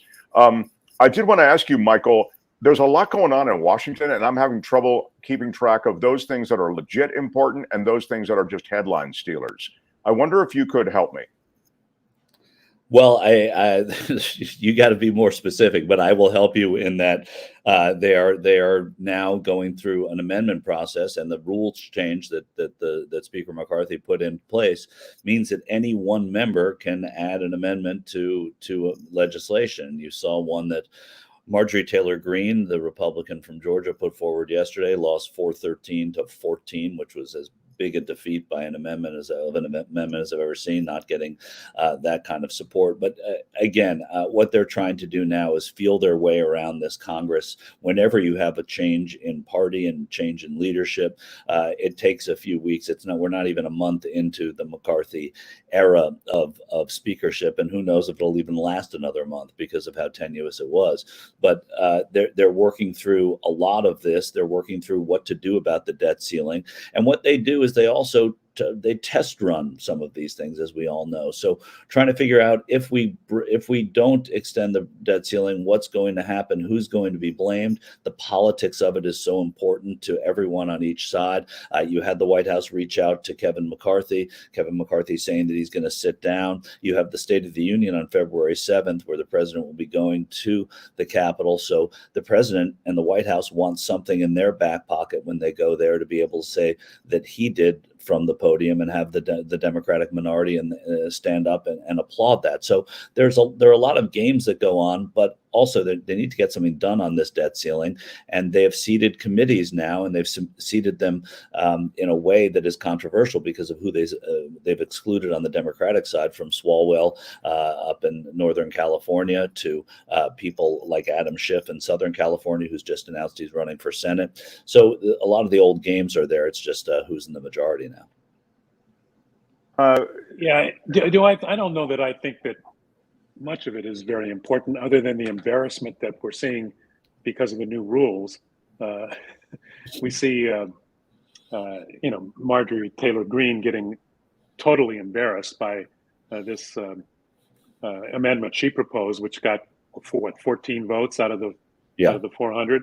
So I think it's that part is fun, but other than that, it's a lot of stuff that doesn't really affect us, and it's going to be that way, and we kind of have to. I think I was talking about this yesterday, Michael, and you weren't here, but I was talking about how there's a lot of noise going on in Washington right now that really only affects the Beltway, and I think that we need to focus more on the important stuff, because all the Republicans are going to try to do right now is distract. And that's what's happening for the most part in Washington, D.C. right now. I looked through the New York Times, Washington Post this morning, my normal reads. I didn't see a lot that I needed to pay much attention to, because it was, And there's no indication either. There's no indication either that they're going to pivot to significant legislation right now. Hunter Biden is in their sights, and that, of course, is the biggest distraction, and it will be in an enduring way. I mean, they're going to Benghazi the hell out of the president's son, and that's their plan. And in terms of taking that to the voters in 2024, forgetting it in the presidential, but in the Senate elections and the House elections, it's going to be tougher to hold on and convince people, especially in these Biden districts that Republicans won. I think there are 19 of them, and the White House has said they're pushing very, very hard in those districts to try and put those members on their heels into what they're supporting that comes out of the distracted Congress, so that maybe they'll be able to win the House back. So it matters to a degree who is involved. The GOP is not in touch anymore. It's so out of touch with what really is going on in America, and even on these cultural issues. People like their librarians. But they won the presidency and they won the House. So to that degree, they don't think they're out of touch, right? And even though they won it through gerrymandering and they won it through a fluke of candidacy in 2016, and they don't even believe, many of them, that they lost it in 2020. It isn't registering. What you're saying is so true, but it isn't registering. So they think things are fine. At their own peril, though, Michael. At their own peril, for sure. But it hasn't been as perilous as it needs to be yet. Yeah. Well, the next election is just around the corner. Right. And it's interesting that in this conversation, I mean, there's a lot going on, but this is sort of the point, that the document scandal and the document questions, that became sort of bumped to the side in our conversation. I know that they're going to try to make hay of it, but as more and more documents keep showing up in various, in everybody's broom closet, you end up with that being a less incendiary, and perhaps having... It becomes a problem of the National Archive. And, apparently they can't find any classified documents at the National Archives. But what, again, it's just the bottom line is intent. And, and while we, unfortunately, it appeared, we don't want to diminish what Trump did because it's different than what Pence did and what Biden did. And in some ways, what Pence did helps Biden because it shows, and it doesn't help. I don't think it helps Trump that much legally because, and I used this before on this program, the intent is the major problem, and it was summed up by an analogy that I read in an opinion piece in the New York Times, is that it's like if you shoplift, if you go out of the shopping center, the store, the grocery store, and you have an item in your shopping cart that you didn't realize was there, and the security guard, and the thing goes off and the security guard pulls you out, and you say, "Oh, I apologize, let me go back and pay for that." They're not going to mess with you. But if you run away, you run outside and you say, "Wait, that's mine. That belongs to me," and try to get away in your car and run away like Trump did, that's a problem.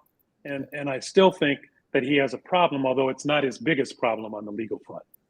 Yeah, it's interesting in that case of that parallel. I'm thinking it's not even like taking something that was on sale at the store. It's like taking something that was like a display aisle thing, and you're walking out of that. You're not to. This isn't an option for you to take it home and keep it. Okay, I don't care whether you paid for it or not. No, it's like you took caviar.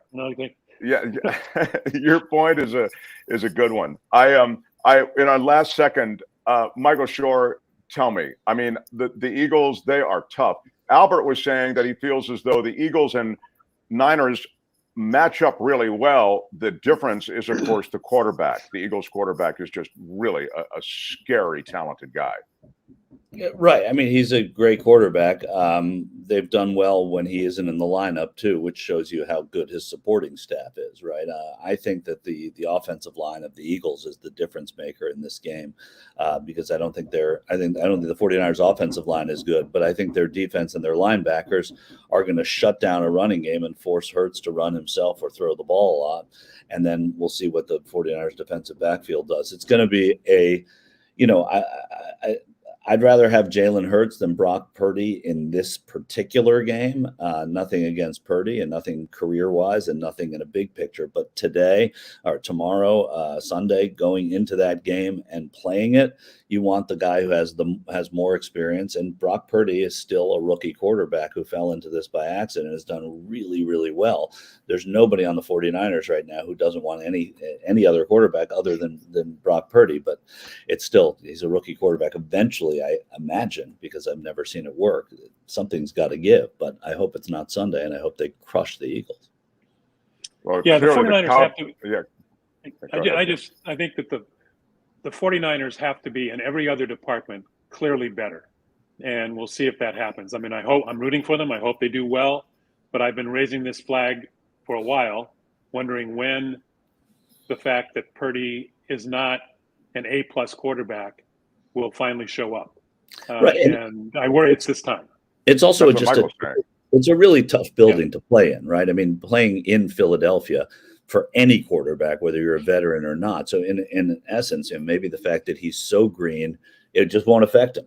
That he'll just be, I've got other things to worry about right now. But it's a tough. Well, I'll tell you, the Cowboys tried to rock him a couple of times. You could see they even with a late hit once. You could tell the charge that coaches are giving their defensive line particularly and their defenses generally is make Purdy remind him that this is the big time and that and we're a big time team and they are going to try to rough him up a little bit. And the Niners O-line is not the best part of their game. It's good, but their left tackle's great, but it's so the way you handle that is you establish a running game so that those linemen can't be rushing the pass all the time, in such a way that Purdy's exposed to greater danger. But anyway, also forfeit. Michael, where are you watching the game? I will be. It's unclear where I'll be watching. I'll be watching it either at a hockey rink or in the comfort of the Shure living room. All right. Well, go Niners.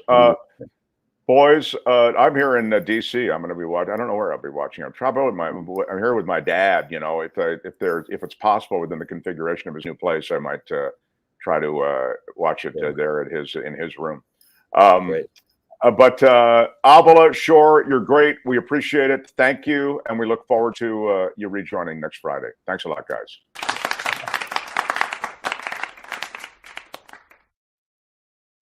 Albert, this will be the time you play the Mark Thompson Show. You're watching a radio show out loud. It's really what you're watching. Radio, I don't know what radio. It's kind of a radio show. It's also kind of. Normally, the radio, I just go like that, I point, and then they hit the sounder, and then I come in afterwards. Hey, you're on remote. I gotta go, Albert, can you play that? Right. It's tight. All right. The Mark Thompson Show. Smash the like button like a boss. I think you got to bring Snyder on. With your iron rod. What do you do here, Albert? You got to make a big time decision, Commish. I love Kim's news, but I don't want to give Michael short shrift. You want to do a short newscast? That's possible too. We'll probably have to get the Snyder here, then we'll end a little early for some shout outs. So sorry. Okay, Kim. so we'll do news and we'll do the shout outs and then Michael Snyder, Culture Blaster. Is that right? Yep, that's exactly right. All right. Awesome. All right. Kim's news next. Smash the like button. Thanks for being here. We continue. Mark Thompson Show.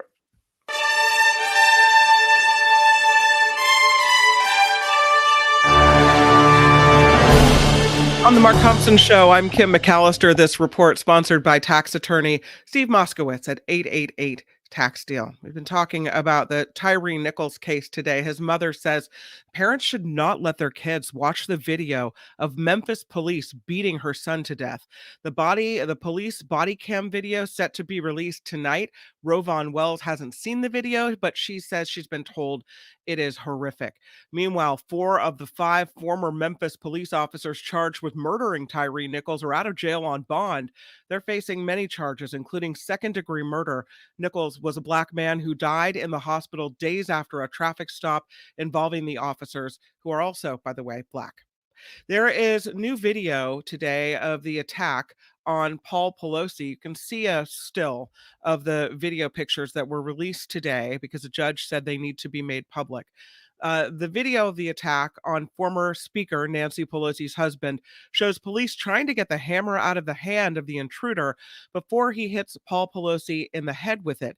The video ends with police charging in and wrestling the intruder to the ground as Paul Pelosi lays motionless. Most of the video, I just watched it, shows police wandering around the outside of the house. And once they open the door, things escalate very, very quickly. There is a British teenager who is going to be going to prison after creating far-right extremist videos that influenced a mass shooter who killed 10 black people in Buffalo. The suspect shared the videos by 19-year-old Daniel Harris, who a judge said intended to encourage people to carry out acts of violence. Jailing him, the judge called Daniel Harris, again 19 years old, highly dangerous and a propagandist for extreme right-wing ideology. Harris sentenced to more than 11 years behind bars. A man who once worked for Donald Trump says his bid for the presidency is poison for Republicans. Former National Security Advisor John Bolton telling CBS News the results of the recent midterm elections proved to Republicans the former president isn't good for the party. There was a red wave expected to materialize. The GOP did retake the House with a slight majority, I should say. Yes.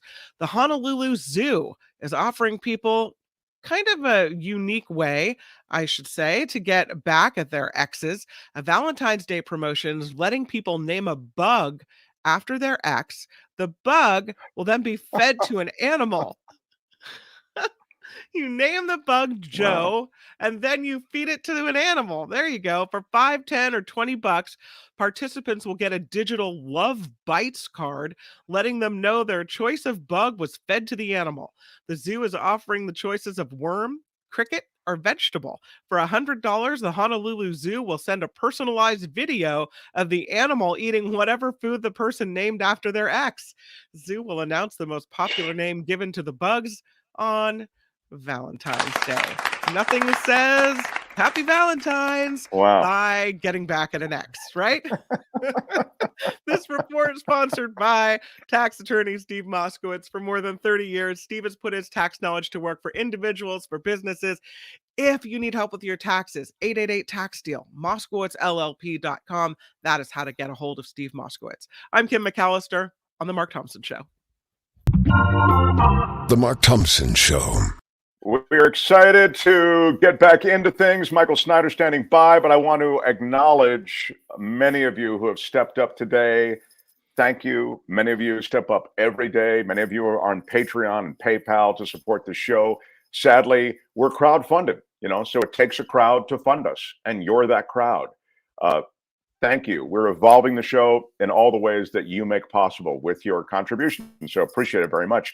And I do see a name that I was really hoping I'd see.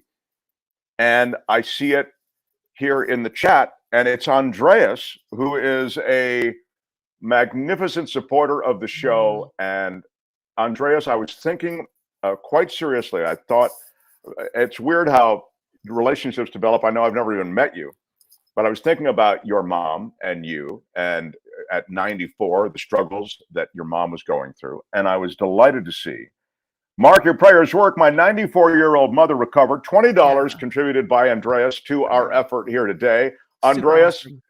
Thank you. You are, every flavor of terrific. And thank you. Yeah, thank you. And, it's, I also say, my dad is involved in a dire health situation as well. And I thought of you and your mom in that struggle. And I know so many of us are involved with family members or loved ones who have one health struggle or another. And my heart is with all of you. And thank you very much for the support. But Andreas, all of us, and you notice it in the chat and here on the show, we were all pulling for you, man. So glad to hear your mom is rallying. That's really great. She had a successful surgery thanks to all of you, believers and non-believers alike. When one is in the plane going down, everyone screams, God help. Thank you so much. Thank you so much, Andreas. You're right. And there's a famous adage, if I can use the word adage, which is a ding word. The famous adage is, there are no atheists in a foxhole. When the bombs start firing, man, everybody's praying to God, even the ones who don't believe in God. So I hear you. Andreas, anyway, great contribution. 1999, get your mom to go home, Mark. She needs to rest. Your dad is in good hands. That's from Beth Farmer. Thank you, Beth. We are going to try to get her to go home. I think tonight she may, so we'll see. Thank you so much. Yeah. Thank you so much. Joe Fong. What up, Joe Fong? Thank you so much, Joe. $9.99. Thank you, Joe. So cool of you to throw a little something in. I really appreciate it. Really makes a difference. Hello. Thank you. It's really nice. Rich Gould. What up, Rich? $10. What up? Big shout out. Rich. Big shout out. Big Dan Ashley shout out. Too. Yeah. Yeah, Rich looks like a good guy. Yeah. Ms. Organic, $5 with a super sticker. What up, Ms. Organic? Thank you so much. Thank you so much, Ms. Right Organic. On. I love all things organic. Yes. Deborah B, $10 with a super sticker. Thank you. Thank you. And Wow. Wes, you are a regular viewer, regular contributor. So appreciate you. Thanks for the $1.99. Thank you. Thank you. Thank you. Thank you. Thank you. Sandra Thomas, $20. Come on with the super sticker. Big shout Sandra, out. thank you. Big shout out. Thank you so much. There's a little, it's funny. There's a little delay. Maybe you've noticed because I'm on remote. So I hear everything just like a half a second later. It's kind of funny. Thank you, Sandra Thomas. You're awesome. You rock. You really do. All of you who've made contributions today. Thank you. Jan Carpenter for $19.99 super sticker. All right. Big shout out. Thank you Shout so, out from so Dan much. Ashley. Thank you so much, Jan. I appreciate it so much. Also, Luis.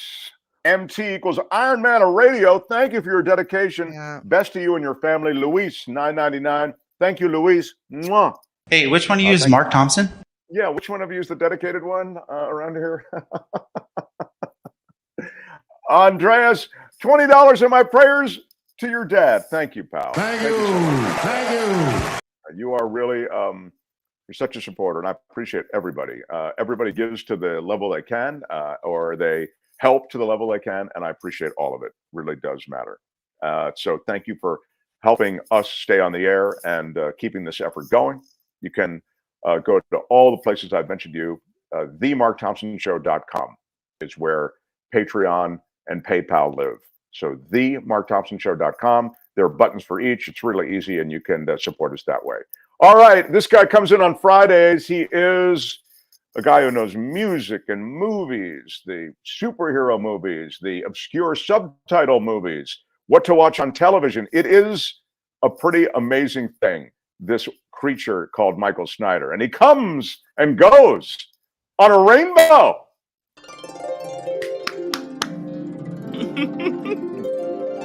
A muted rainbow, but a rainbow. He's Michael Snyder, everybody. Hi, Michael Snyder, Culture Blaster. Hi, Mark. Hi, Kim. Hello, Albert. You guys should be grateful I'm even here. I had to cancel my weekend skydiving date with Jay Leno. What? Come on, he's topical. Michael Snyder with the Jay Leno thing. Just happened. Speaking of topical, as of last Sunday, the celebration of the Lunar New Year on the Chinese calendar has begun. It's the year of the rabbit. In other words, the hair is apparent. And I don't know, are we supposed to vigorously procreate or just eat lettuce and carrots? I really don't know. But anyway, I want to wish. Apparently, Albert thinks it's the former, not the latter. I want to wish each and every one of you a happy and prosperous New Year, and get ready. The big annual Chinese New Year parades in San Francisco and Los Angeles are coming, complete with the giant golden dragon, Gumlung, which sounds like a symptom, but is actually the dragon's name. Tomorrow, Saturday, January 28th in Los Angeles is Chinatown, and next Saturday, February 4th in San Francisco's Chinatown. The bunny rules. I love the Chinese New Year parade in both cities, and so I wanted to give them a little love, and particularly after this past weekend's Lunar New Year tragedies. It's a time of renewal and joy. So let's move on. That's a really great sentiment. Yeah, very, very good. So what do you have for us today, Culture Blaster? Well, Oscar nominations are out, and I know one thing we can all agree on: mistakes were made. No, anyway, the big one in my book: awarding Oscars. So let's not even go there, and instead talk about. You're right. You and I agree. It's ridiculous, but they do it. So yeah, I know. So this weekend, we have some interesting films, and interesting is sort of like damning with faint praise sometimes, but I suppose some wag could offer a 2-word review of the new movie Infinity Pool by just dropping the L from the title, like Infinity Poo, but I am not that wag. I was rather caught up in Infinity Pool, which was written and directed by Brandon Cronenberg, son of the visionary, sometimes hallucinatory filmmaker David Cronenberg. Wow, his son is a director? I didn't know that. That's very cool. Yeah. Okay. And Mark, the strange fruit has not fallen far from the strange tree, is all I'm going to say about that. There is a very bold concept here. James and M, a failed writer, and his well-off mate are at a fancy seaside resort where they meet an adventurous couple, small-time actress Gabby and her lover, whose invitation to leave the resort for a picnic results in a tragedy. This tragedy leads to the discovery that the country surrounding the resort is an Eastern European totalitarian nightmare where crimes are punished by science fictional methods and involve big money payoffs and doppelgangers. Soon, the seductive Gabby draws James into a circle of wealthy tourists whose behavior becomes increasingly bizarre, and things go way off the rails for all involved, especially James. Sounds like a great premise. You like the movie? Well, Infinity Pool, right? It's challenging and loopy and a little infuriating, but it's fascinating to watch thanks to this mad inspiration of Cronenberg's concept and the commitment of the performers involved, especially Alexander Skarsgård as James and Mia Goth, my horror sweetheart, as Gabby. Watching Goth sink her teeth into like unhinged roles, would-be porn star Maxine in X, frustrated 1918 Texas farm girl Pearl in Pearl, and now Gabby in Infinity Pool has been one of the joys of movie-going for me this past year. And there is such a rich load of weirdness to be mined here, although it gets increasingly disjointed and convoluted. But ultimately, Infinity Pool is an impactful bummer filled with dread and questions of identity and the always welcome skewering of the idle, privileged, amoral, decadent rich. Infinity Pool is in theaters. Wow. So in the end, it's a downer, but you kind of, I can't figure out, do you sort of like it? Yeah, you sort of like it. It's not, it's, there's a phrase about, musique concrète, difficult listening. Infinity Pool is difficult watching, but I thought it was rewarding, and I thought it was, fascinating and fresh. Even though it'll take you. I like down watching. I like holes. the idea that I'm watching Cronenberg's son do something that's kind of interesting. I mean, that is. Anyway, okay, Infinity Pool. So, what else do you have, Michael Snyder? There's never been anything like this. It's starting to feel like an annual tradition that Jennifer Lopez will be headlining a Formula rom-com wherein love and happiness don't come easy, but a happily ever after seems inevitable. Shotgun Wedding is this year's J-Lo joint, coming in the wake of the mediocre and all too unamusing George Clooney, Julia Roberts tropical rom-com Ticket to Paradise. Shotgun Wedding seems tolerable by comparison, but just barely the mediocrity. Anyway, Shotgun Wedding attempts to wed a rom-com to an action movie. I'd suggest an annulment. As suggested earlier, this is essentially a Lopez vehicle with her and likable lunk Josh Duhamel as a couple who are about to be married before family, friends, and one ex-boyfriend at an island resort in the Philippines. To provide more conflict than the usual in-laws or insufferable trope, there are modern-day pirates in the area, and they would be among the worst wedding crashers imaginable. So in order to buy this, you would need more suspension of disbelief than I am capable of, and I am a fan of comic books and superheroes. I'm not saying that you would have to be aiming a shotgun at me to convince me to watch Shotgun Wedding. Well, wait a minute. That is exactly what I'm saying. There are a few funny moments, and the cast is largely a treat to watch.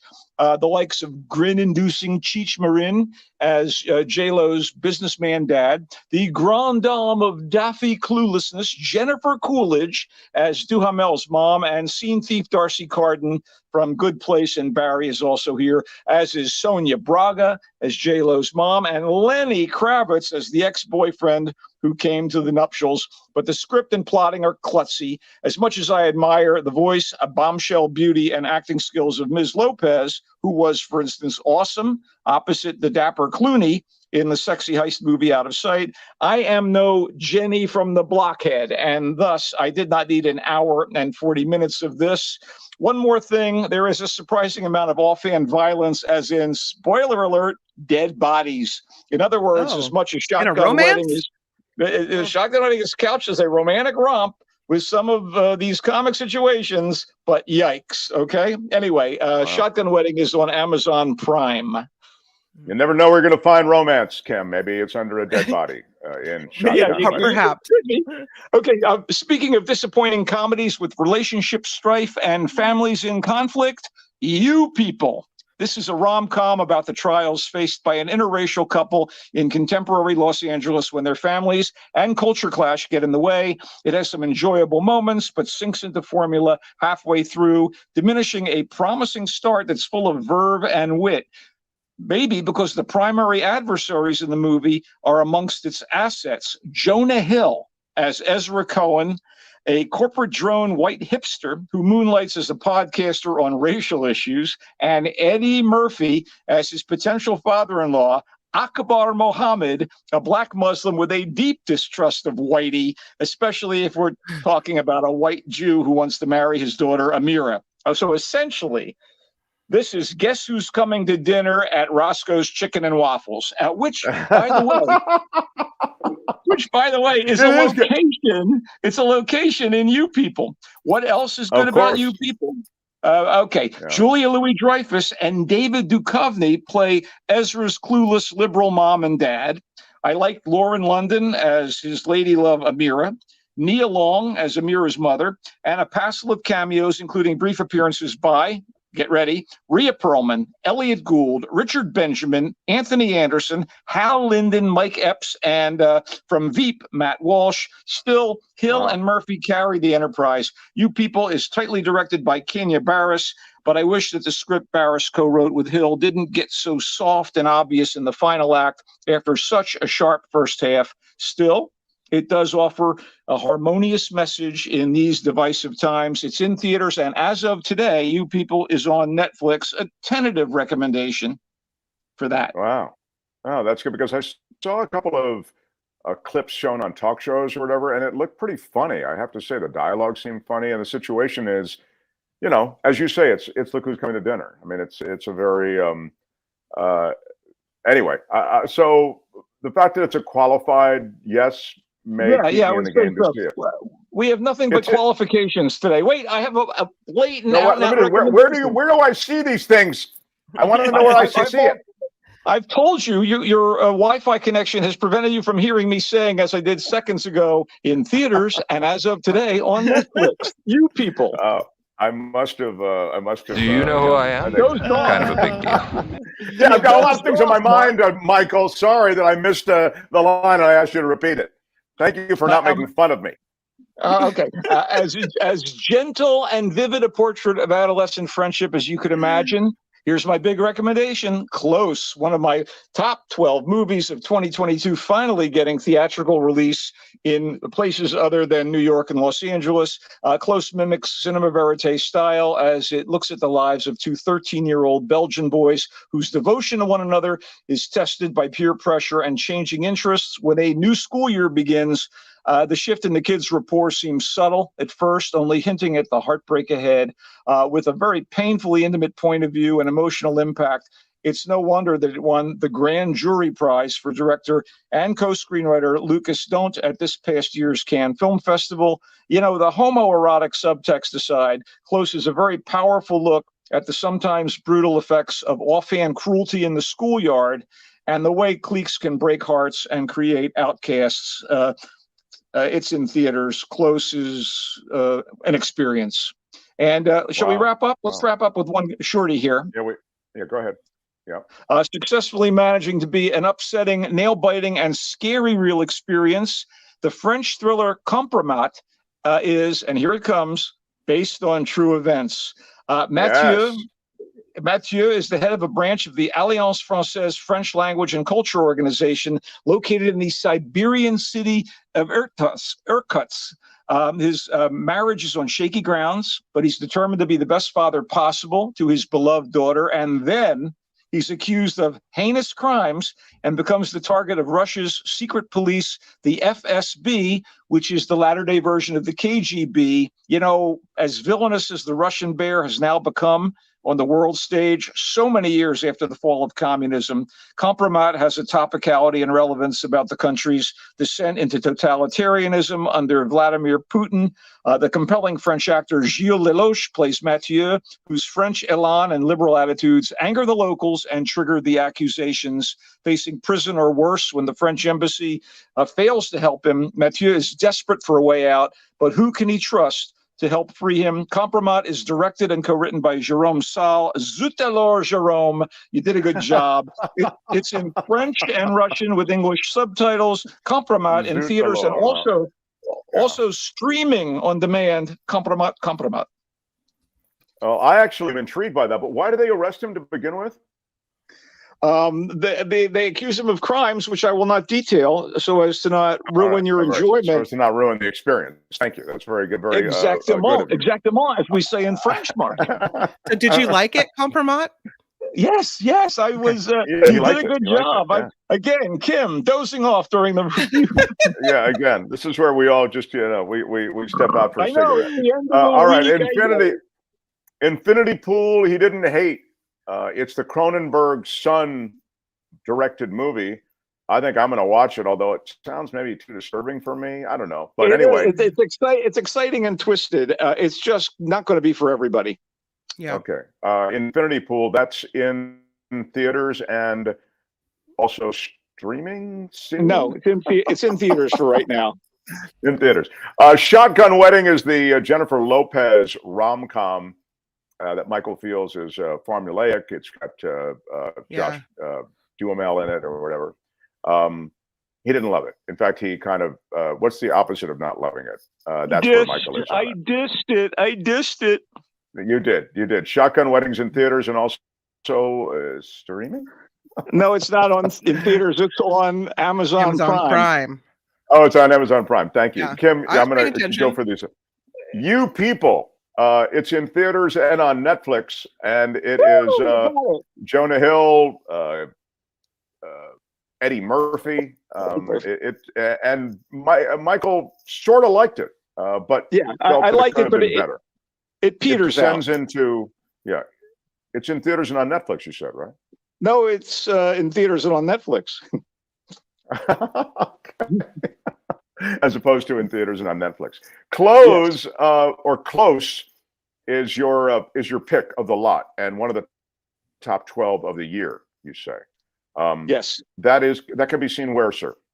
In theaters, it's in French with subtitles, or is that Flemish? It's made in Belgium. You never know with the Belgians. And Compromat is both French and Russian with subtitles, and that can be seen in theaters and streaming on demand. Yes, indeed. We try to help people. We should really release a concordance to you. Wow. I wish we had the ding working today. You have Tom is our sort of designated keeper tracker of the dings in the chat. So he usually does a pretty good job of it. Topicality, a ding word. I'm going back through Tom. Yes, all of these. Verb is a ding word. He's right. Yeah. So convoluted, he says, is a ding word. Doppelganger is a ding word you used. Anyway, thank you, Tom, for keeping track of those. Michael is the best, as Pinky said. Michael, go Niners. Let's make something good happen on Sunday. I hope so. I'm cheering on the red and the gold. I hope everyone has a lovely weekend and we come out the other side victorious, everybody. Concordance is a ding word, Tom says. That was truly a ding word. I'll tell you, he also used a French phrase that I thought was dingable also. So you always serve up the dings, Michael. Yes. Find Michael in the Marina Times and across social media as the Culture Blaster. He'll join us next Friday as well. Michael, thank you. He comes and goes on a rainbow. So long, everybody. So long, Michael Snyder. Good stuff. Wow. Have we come to the end of another magnificent show? Even with all the challenges, we got this show off. Love that. We have one more person to thank. Oh, please. Let's thank them. Jenny Tupper. Jenny Tupper, $20. Thank you for the super sticker. Thank you for the donation. Thank you for the support. it does help if you can find it over the weekend in your heart to go to themarkthompsonshow.com. You got to put the in there, themarkthompsonshow.com. There's a Patreon link and there's a PayPal link, and you can leave us a contribution that way as well to support the cause. Thank you. And thanks for everybody who has passed along good feelings for my dad. He's rallying a bit today. We're hoping that he'll be in shape for a surgery that he's going to need. It's a long road, but it's great that he's still with us. So thank you all. Kim is going over to Nikki's show, where they always have a good show. And I will be back on Monday. And Shadow for the Mark Thompson Show. Bye-bye. Oh, it feels so good to hear Shadow. Thank you, Albert. Thank you, Kim. Thanks, everybody. Go Niners. See you Monday. Bye-bye.